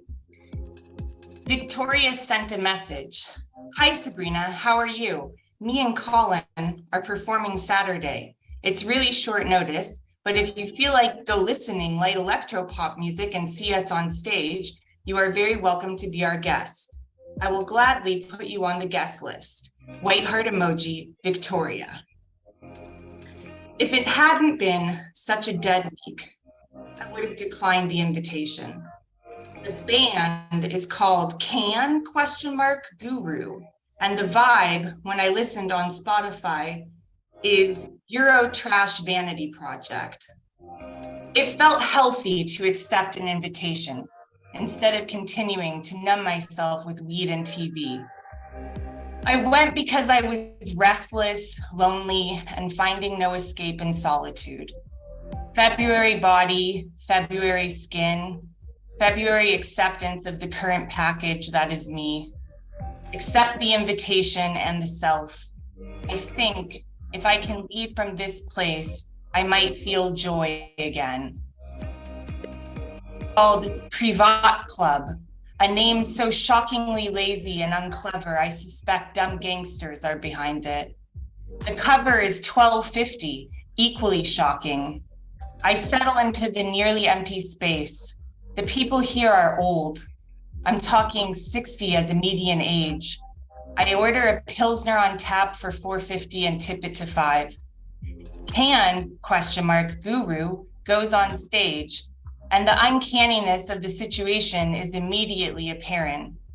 This is naive art of the highest order.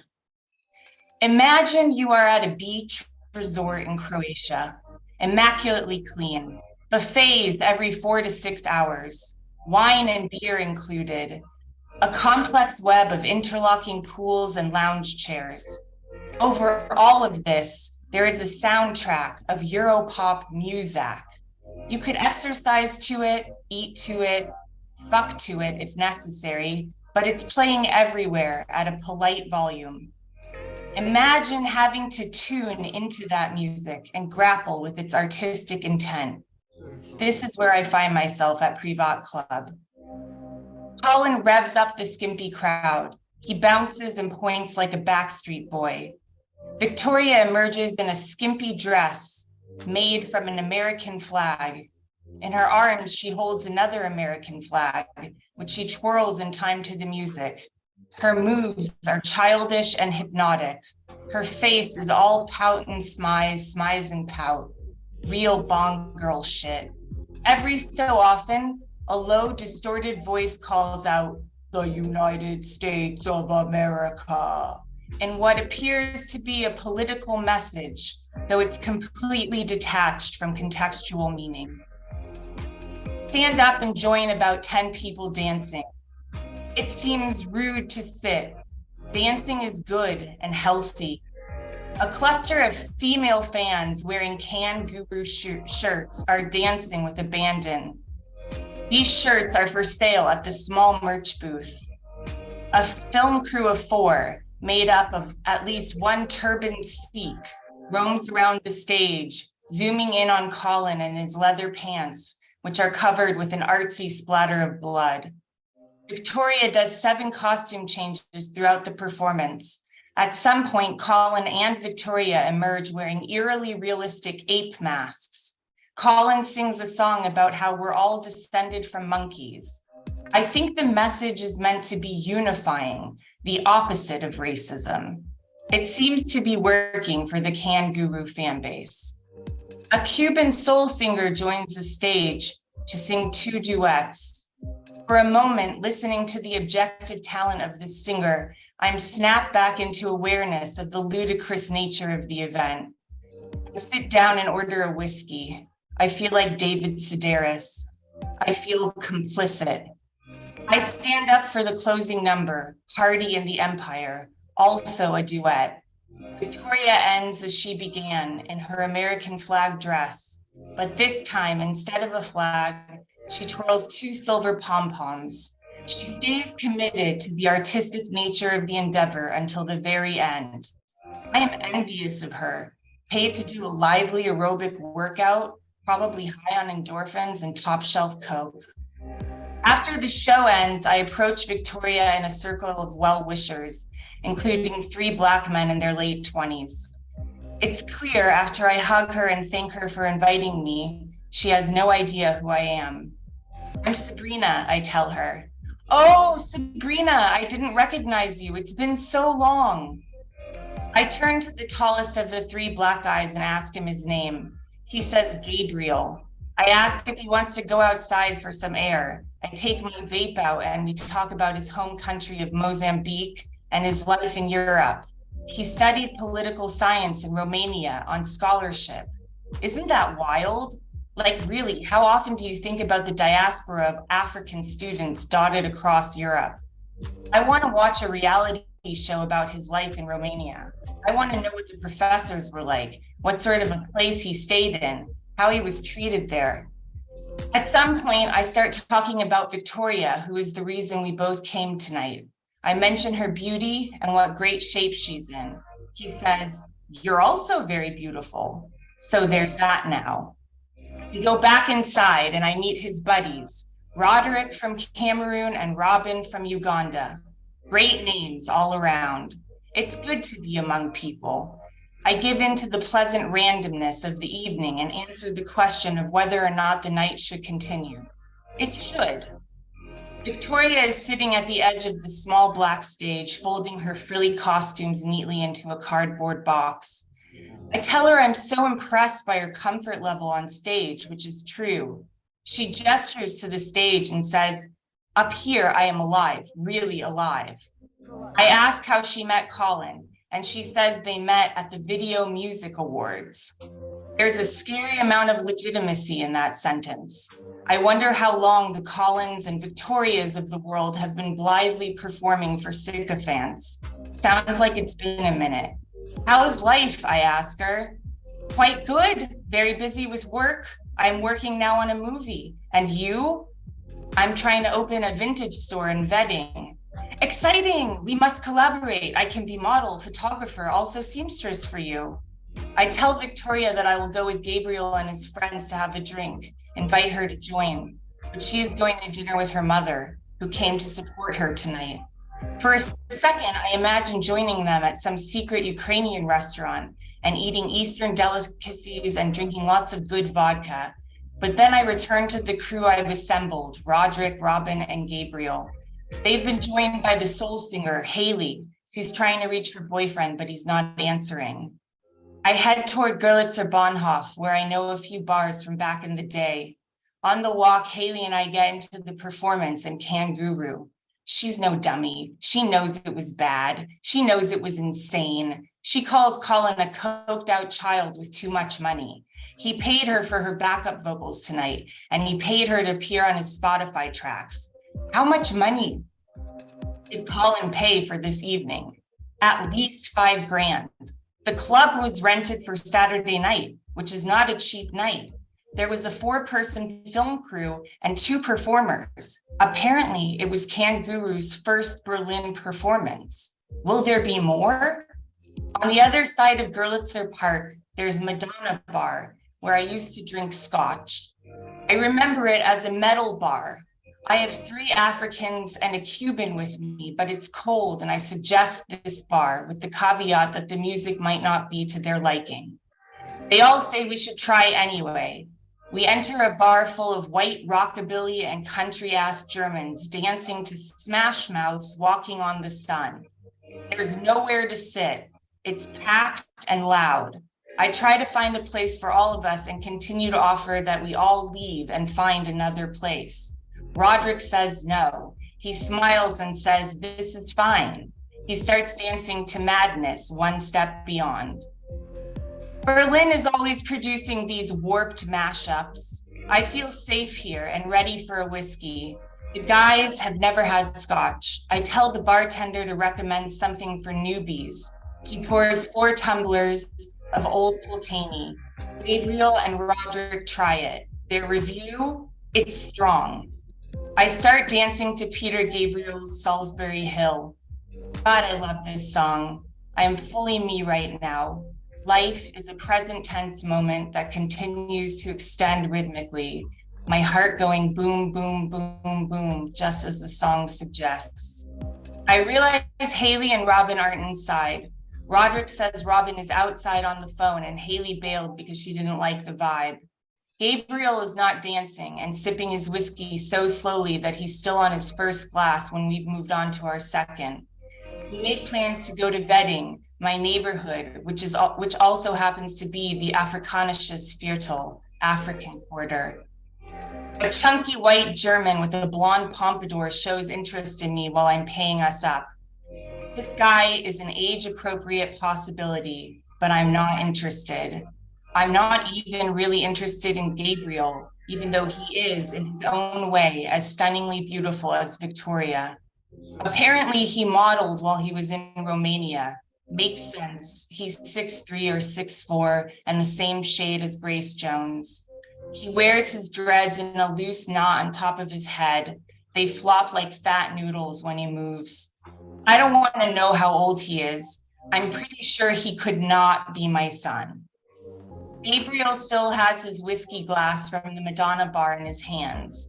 Not only that, it still has a few sips of whiskey left. He tells me to finish it, but I'm worried about the video cameras on the bus. I assume, rightly or wrongly, that there's more potential for trouble because of the company I'm keeping. At the same time, I'm trying to avoid detection. A group of Americans exhibit the incredible entitlement we're famous for and pass a weed-filled vape back and forth, letting out long plumes of stunky white smoke. No one says a goddamn word about it. Robin, Roderick, and Gabriel refer to each other as my guy, as in, my guy, I need to find a bathroom. Roderick pees against some trees while the rest of us admire the full moon. All 3 men have brought up the cold to me. They do not like the cold. They say they can't get used to it because of where they're from. I say, I got used to it. I'm also from a hot place. LA is basically the desert. For a second, I think of calling them pussies. Suddenly, this comes out of my mouth. Do you guys just want to come to my place? Unanimous agreement ensues. On my block, I point out Bantu Village, the African bar and restaurant. I ask if they want to go inside. I've never been inside myself. I've always been curious to try it, but also unsure if white people are welcome there. I don't mean I'm worried they wouldn't serve me or anything like that. It's more that I see Bantu Village as a refuge for the Afro-Europeans in my neighborhood, and I think my presence would impede that, would force them to be vigilant when they want to be loose and carefree. Curiosity leads us inside where it's so hot my glasses steam up. It's way past midnight, but the place is packed. Gabriel recognizes a guy he was friends with in Romania. They embrace and behold each other with astonishment. Later, I will be introduced to Big Mike and his pristine Adidas. Big Mike and his super white t-shirt emblazoned with a gold Armani Exchange logo. In fact, the whole restaurant is filled with capital F fashion. The way people are dressed seems incongruous to the restaurant itself, which is a shabby diner of faded faux leather banquettes. The lighting is bright enough for diners who are digging into huge plates of chicken and fish and meat skewers with their hands. Our group is escorted to a big table near the bathrooms. I try to do whatever the only white person in a restaurant is supposed to do. It results in frantic choices. First, I smile and make eye contact. Then I pause.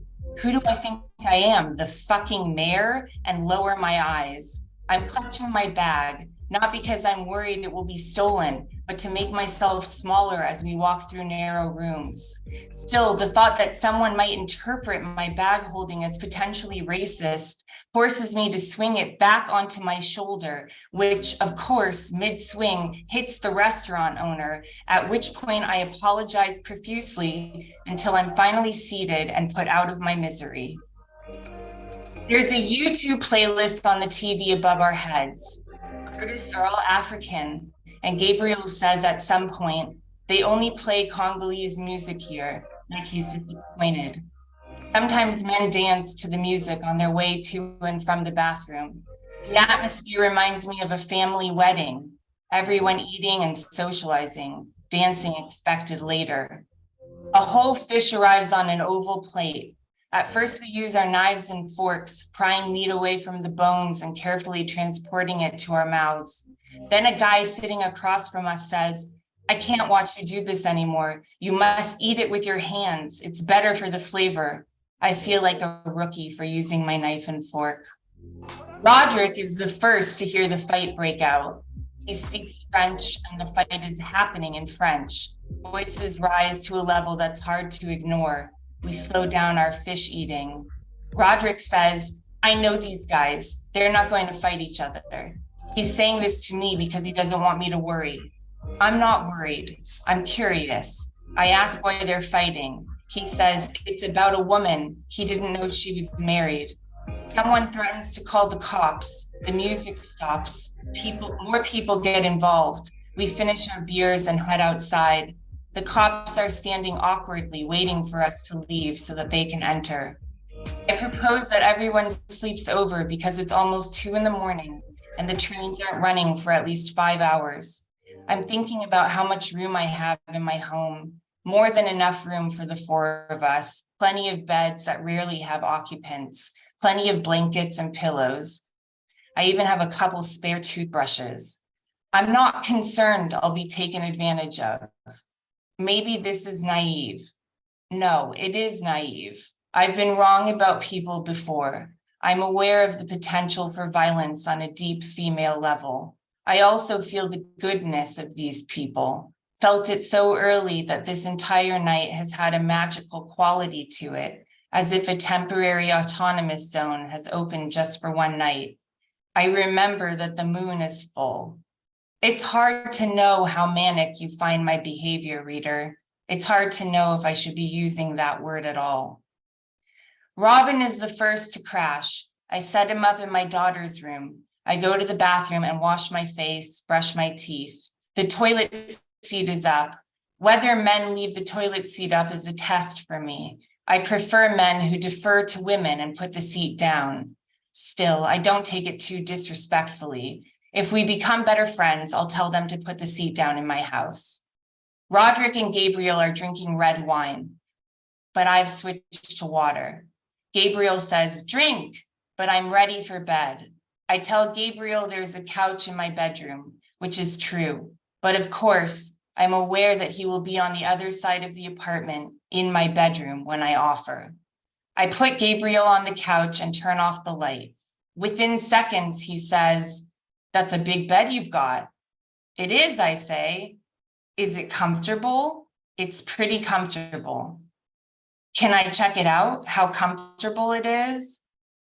Smooth, I say, and laugh nervously at the moment that has finally arrived. Okay, I say, you can sleep next to me, but that's it.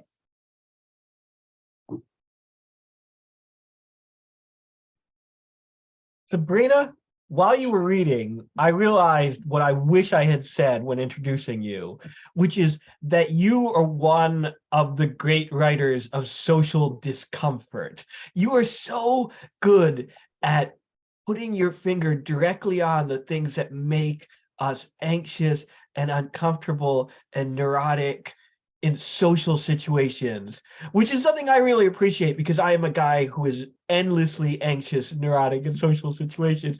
And you express it in a way that's endlessly funny and endlessly authentic feeling. And I will say, I am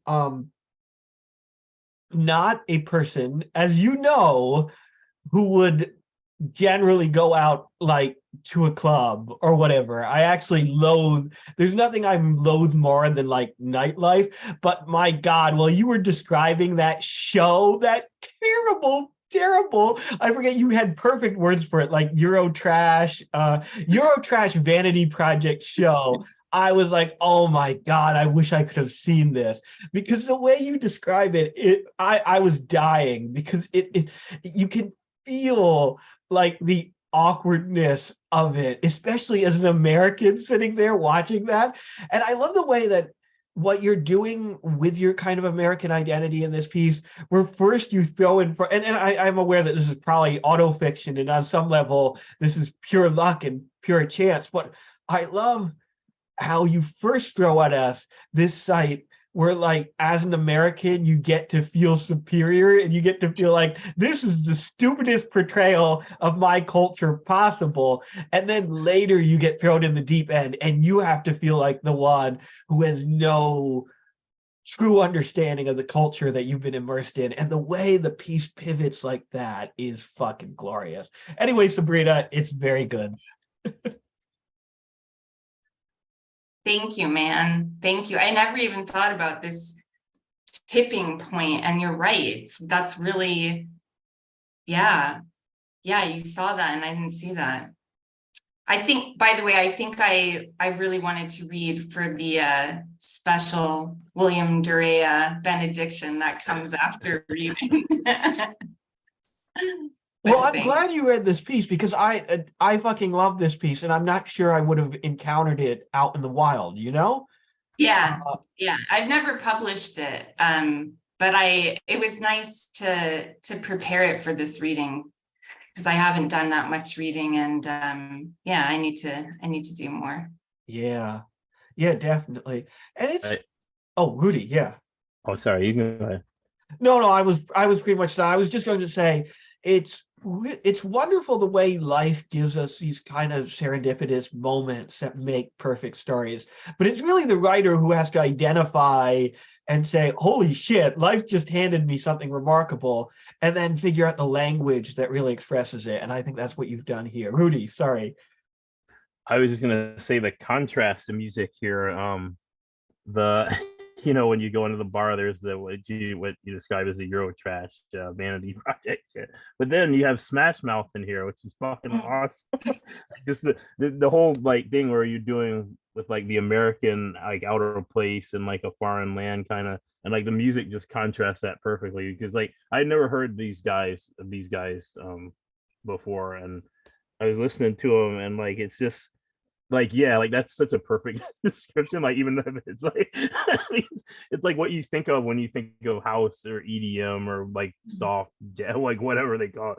But it's really like, I really love the language in here, how you get it, like the awkwardness, like social awkwardness, like William mentioned, but also just like the awkwardness of being out of places, like a foreigner in a strange place, or anyone in a strange place. Because it's really fucking awesome. And also, I want to say that I hope that I did the music justice, and I wasn't sure. Towards the end, you say the music stops, so I let the thing play out, and then I stopped it. So I wasn't sure if that was cool, but yeah. Hey, but yeah, no, this fucking rocks though. I Is that wanted right? the interactive element of my performance night because I'm new to interactive fiction, but my interactive element was slightly annoying, repetitive music. Yeah, but it was perfect. The fucking It was. in the It was background perfect. EDM. And Rudy, you got your timing was impeccable, man. Yeah, Katie, do you want? Thanks. Oh, sorry, Sabrina. No, thanks. That's all. Katie, do you want to introduce our next person? Sure. So yeah, our next person is Leo Dalton. They have been a regular contributor to the Voidspace. We've interviewed them about their interactive opera ventures. They've had a couple of pieces published, and excitingly, I have decided that I'm going to go ahead with Voidspace Press after we had a slightly rocky start after losing our first title at the last minute, but not going to let it knock us down, right? Going to go Chumbawamba on you. And going to have two titles. This year's title is going to be Fault Lines by Mark Ward. But the plan is that next year there's a very exciting title that Leo is currently putting together. I'm not going to say any more about that right now because it's all still under wraps, but I'm really, really excited about it. So I'm absolutely thrilled to have Leo here to read for us and, watch this void space. Leo. Pleasure to be here, and I think that might be the first time that's ever been publicly mentioned. So thank you. Ooh, the lights have come on. I have moved in the public space. It's getting rather late here, so I'll try and keep this fairly tight. Let's see if I can share screen. Can I share screen? I can. Excellent. So this is Killing Hamlet. This is a thing which throughout there will be choices to make. If people can potentially just type in the number of which choice there is, it'll be fairly clear, 1, 2, up to 4 choices. As you can see, there's a variety of content warnings. Those of you who are familiar with Hamlet will not be surprised by any of them. But let us begin. To be or not to be? That is the question.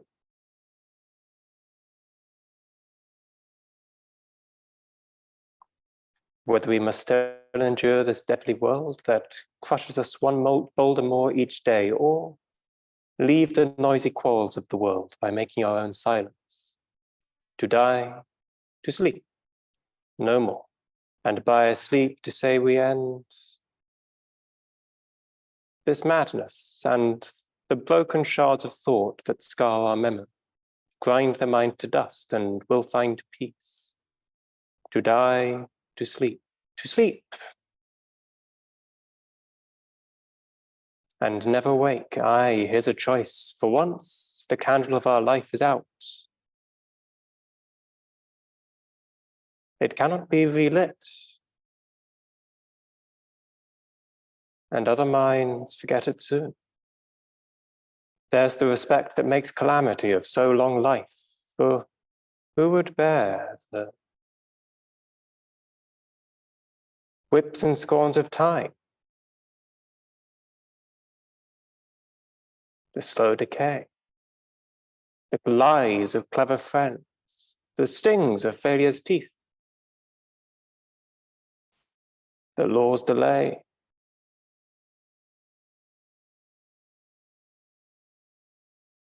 the insolence of office, and the deaths that come before the ends of evil souls, when he himself might his quieters make.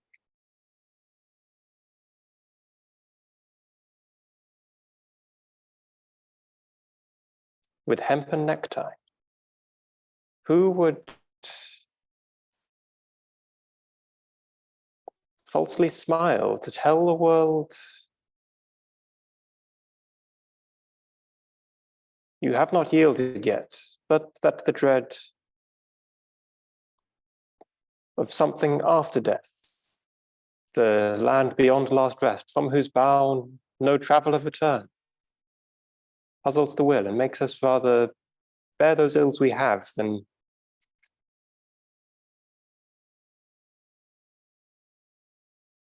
strike a fatal blow we cannot change.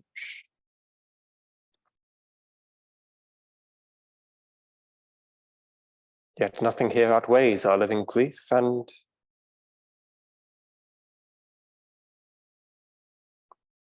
if we fail in this last enterprise, we live to try again. If all I have is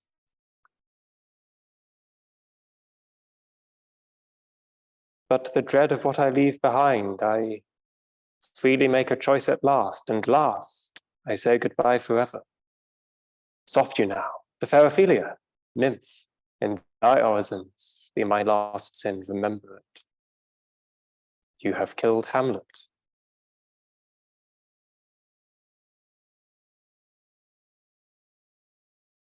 Congratulations, everyone.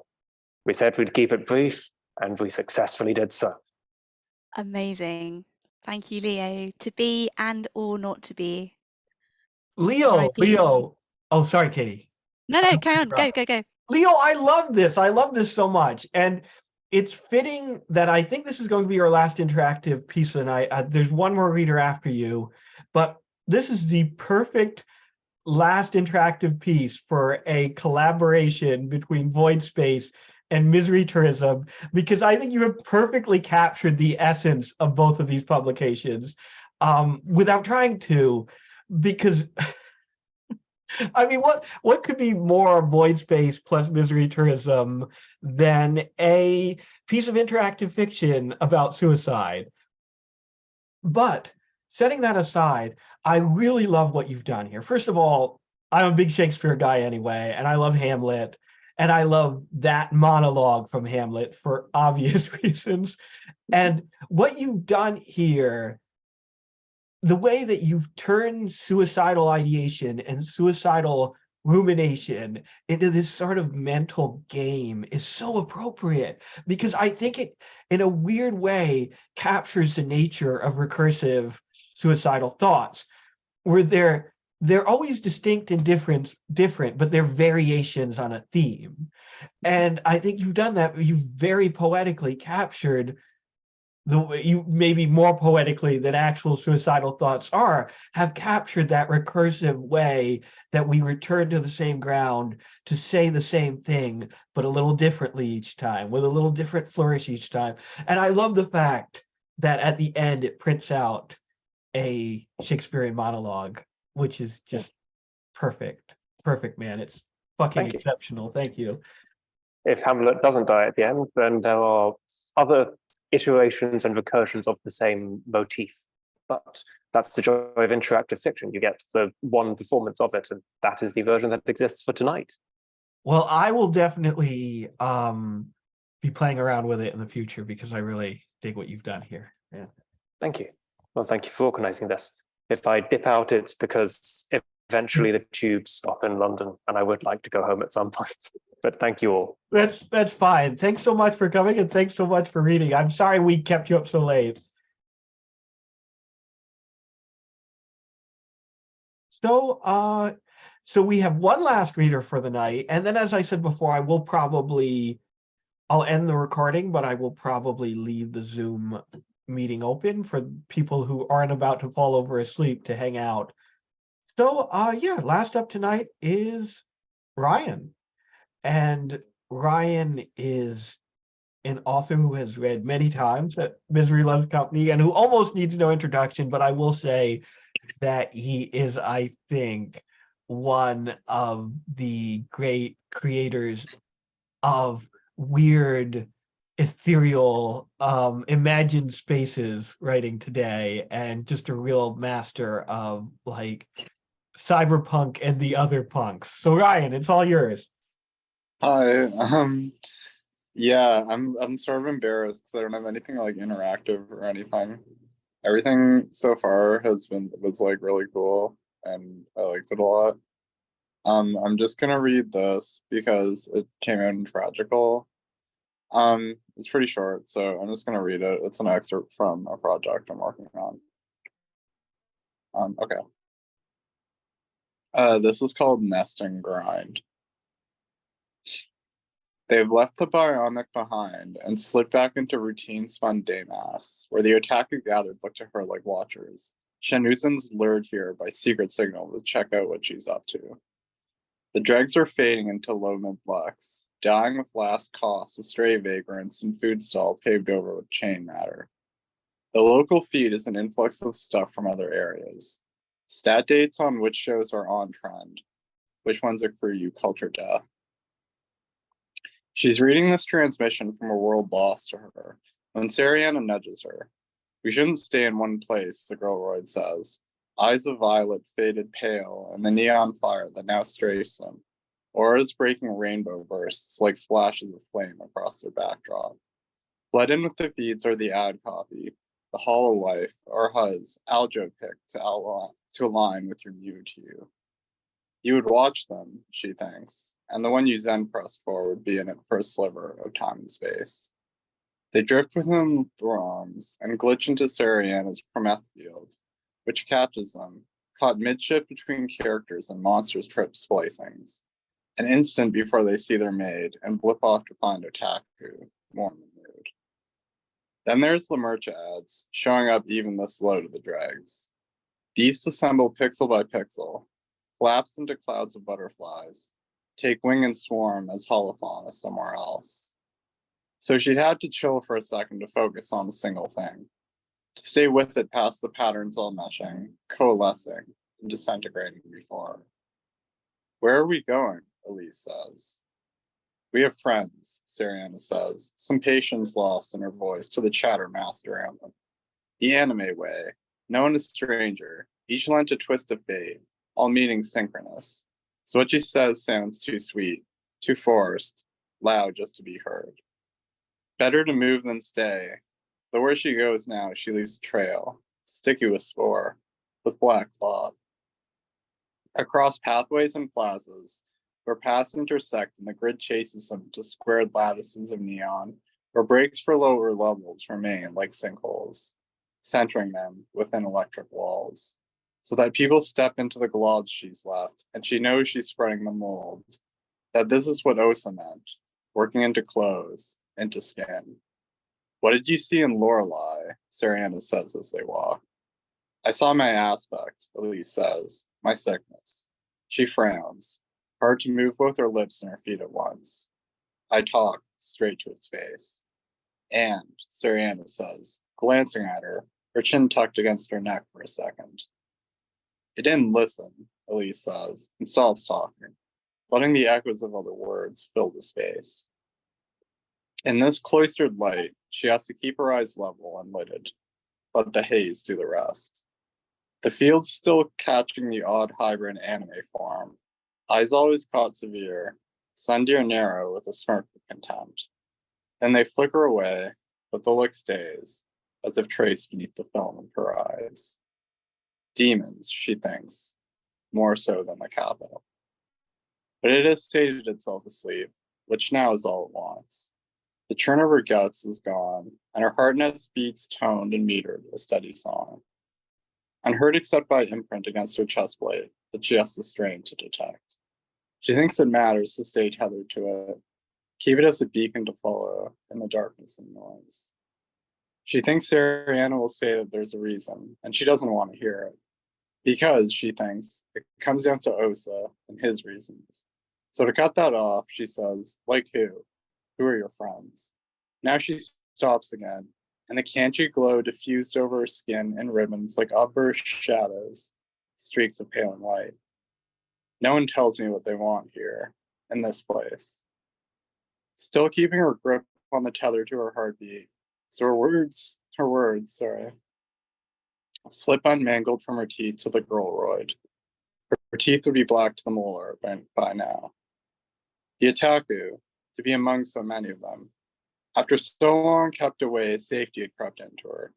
It's gone now, and the psychic hum of their wired brains shines back through in their body language, in the tone of the words they say. Their pupils black holes when she looks at them, and their eyes catch hers every time. So that most times her eyes are slipping away lest they spend too long drinking in the glaze. When her eyes do catch, Sarianne is there to pull her away. Not a jealousy, not a girlroid, an intent to her grip on her arm, 5 points pressing fire through her elbow. So every time she follows, set away again by the girlroid pulling her. This time Sarianne doesn't draw her on. Kai's say-so freed me from a life of service. You ever lived one of those? Elise thinks of the pilgrims to the womb of the Shrike. Back then it had been faithless because others were there to have faith for her. Shut up in her womb while others brought her food. She's silent. She can get you out of this. We can get you out of this. And, Elise says, you need a home, you'll find one, Sarianne says. That's it. Still the words without effect because, Elise thinks, she's talking all this over with the mobile angel. She's thought about what she'd say. You'll want me to do something, Elise says, eventually. She chews the next words over, her teeth scraping her tongue. I'm sick of this cosmic stuff. Nothing would work against that fate, quite like a final spot in the ghost halls, and she swears inside herself, at herself, for letting that chance go. Around her, the chatter is fading low.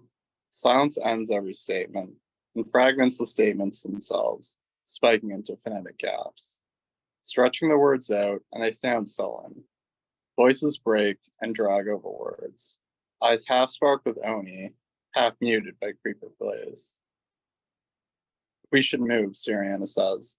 The violet halos around her pupils shrinking, widening. The light that scatters and daggers across them both popping her focus, and Elise watches her eyes as the violet blooms again. Then it is the grip on her elbow, all Kaz like the anime ways. Tightness to go somewhere, be somewhere.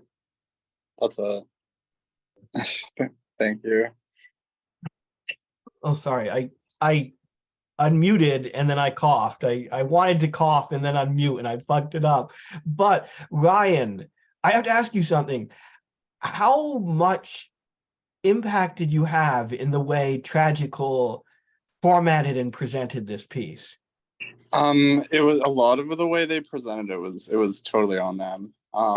They did a fantastic job. They did an amazing job. And what they literally just like hit me up to see if I'd written anything lately because I wrote something for them before. And I was like, yeah, this is what I have, and you can you can use it if you like any of it. No, this is I think they did an amazing job. Yeah, it looks so good.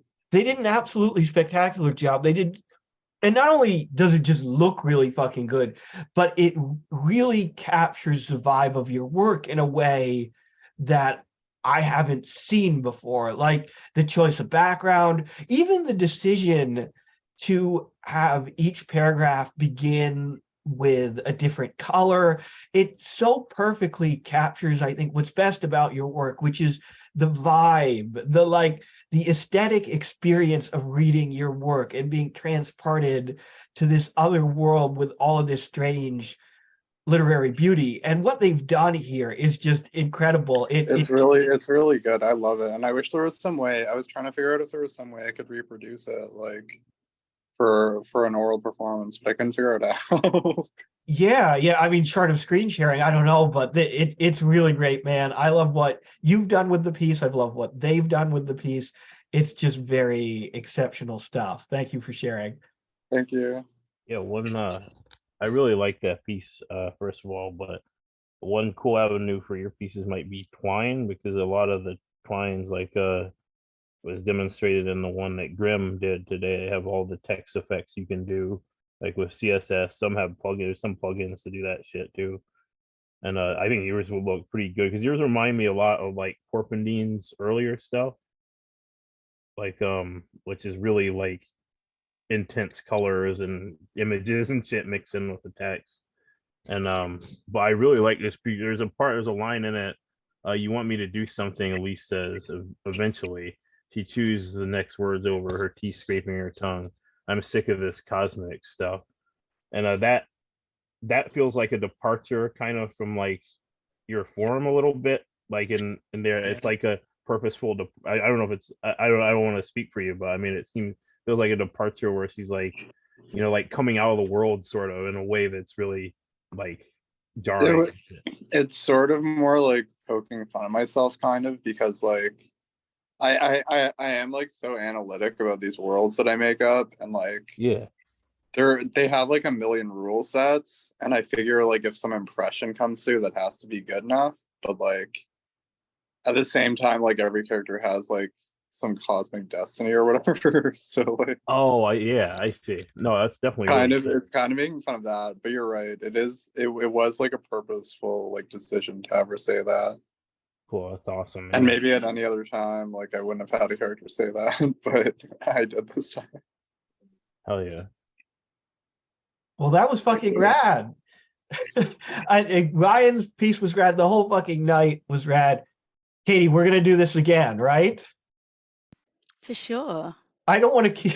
I do feel a little bad though, because you do a lot of the legwork for these readings. So you do a lot of the chasing down of the readers and stuff. So I don't want to put you in a place where you have to do that on a monthly basis, but definitely keep in touch with us, because as Sabrina said earlier, I really dig this shit. It feels like such an intuitive and natural match for Misery Tourism that it's almost amazing that we haven't done something like this before the last couple of months. And yeah, I just really dig it. I love getting the chance to see a style of, literary project that's just outside of what we usually do at Misery Tourism. And that's always thrilling and fun. And yet it doesn't feel like a crazy tonal departure. It's not like we're hosting Safer Lit Night with Misery Tourism or whatever. Anyway, thank you so much, Katie. Thanks, guys. I'm gonna I'm gonna head off to the old Betty Bye because it's 1:30 in the morning. So Yeah. really nice All to meet right. all of you. Have a nice night, Nice Sabrina. Sabrina. Night. Bye. And I think I Bye. will end the reading there. As usual, I'm going to keep the Zoom meeting open for a little bit, mostly for our American audience to hang out if they want to. I will probably be going to bed soon. My parents were very kind and they got me a strawberry milkshake before we started, and the sugar high has carried me this far in spite of my cold. But I am going to crash in the not too distant future. But anyway, this has been a fantastic night as usual. Thank you to everyone who read. Thank you to everyone who came to see the readings. And yeah, as it seems like this is going to be a tradition, but whatever the case, we've been trying to do a kind of Euro time reading on the third Friday of every month at 5 p.m. Eastern time, which I guess is 10 p.m. London time.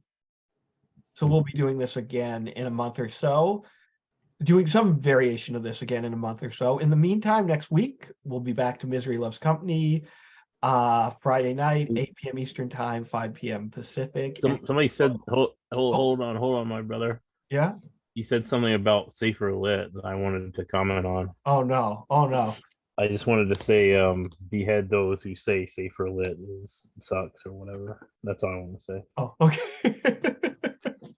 Anyway, Gigi says William is fucked up, which I think might be a statement on just how, oh, maybe he's referring to the fact that I'm on sugar tonight and not to the fact that I'm almost dying of some weird disease. But anyway, as I said, anyone is welcome to come and share their work. Anyone is welcome to come and just hang out. We tweet out the link right before we began from our Twitter account at Misery Tourism. And yeah, it's been a great night, guys. This has been fun. I'm going to end it here. Thanks so much to everyone.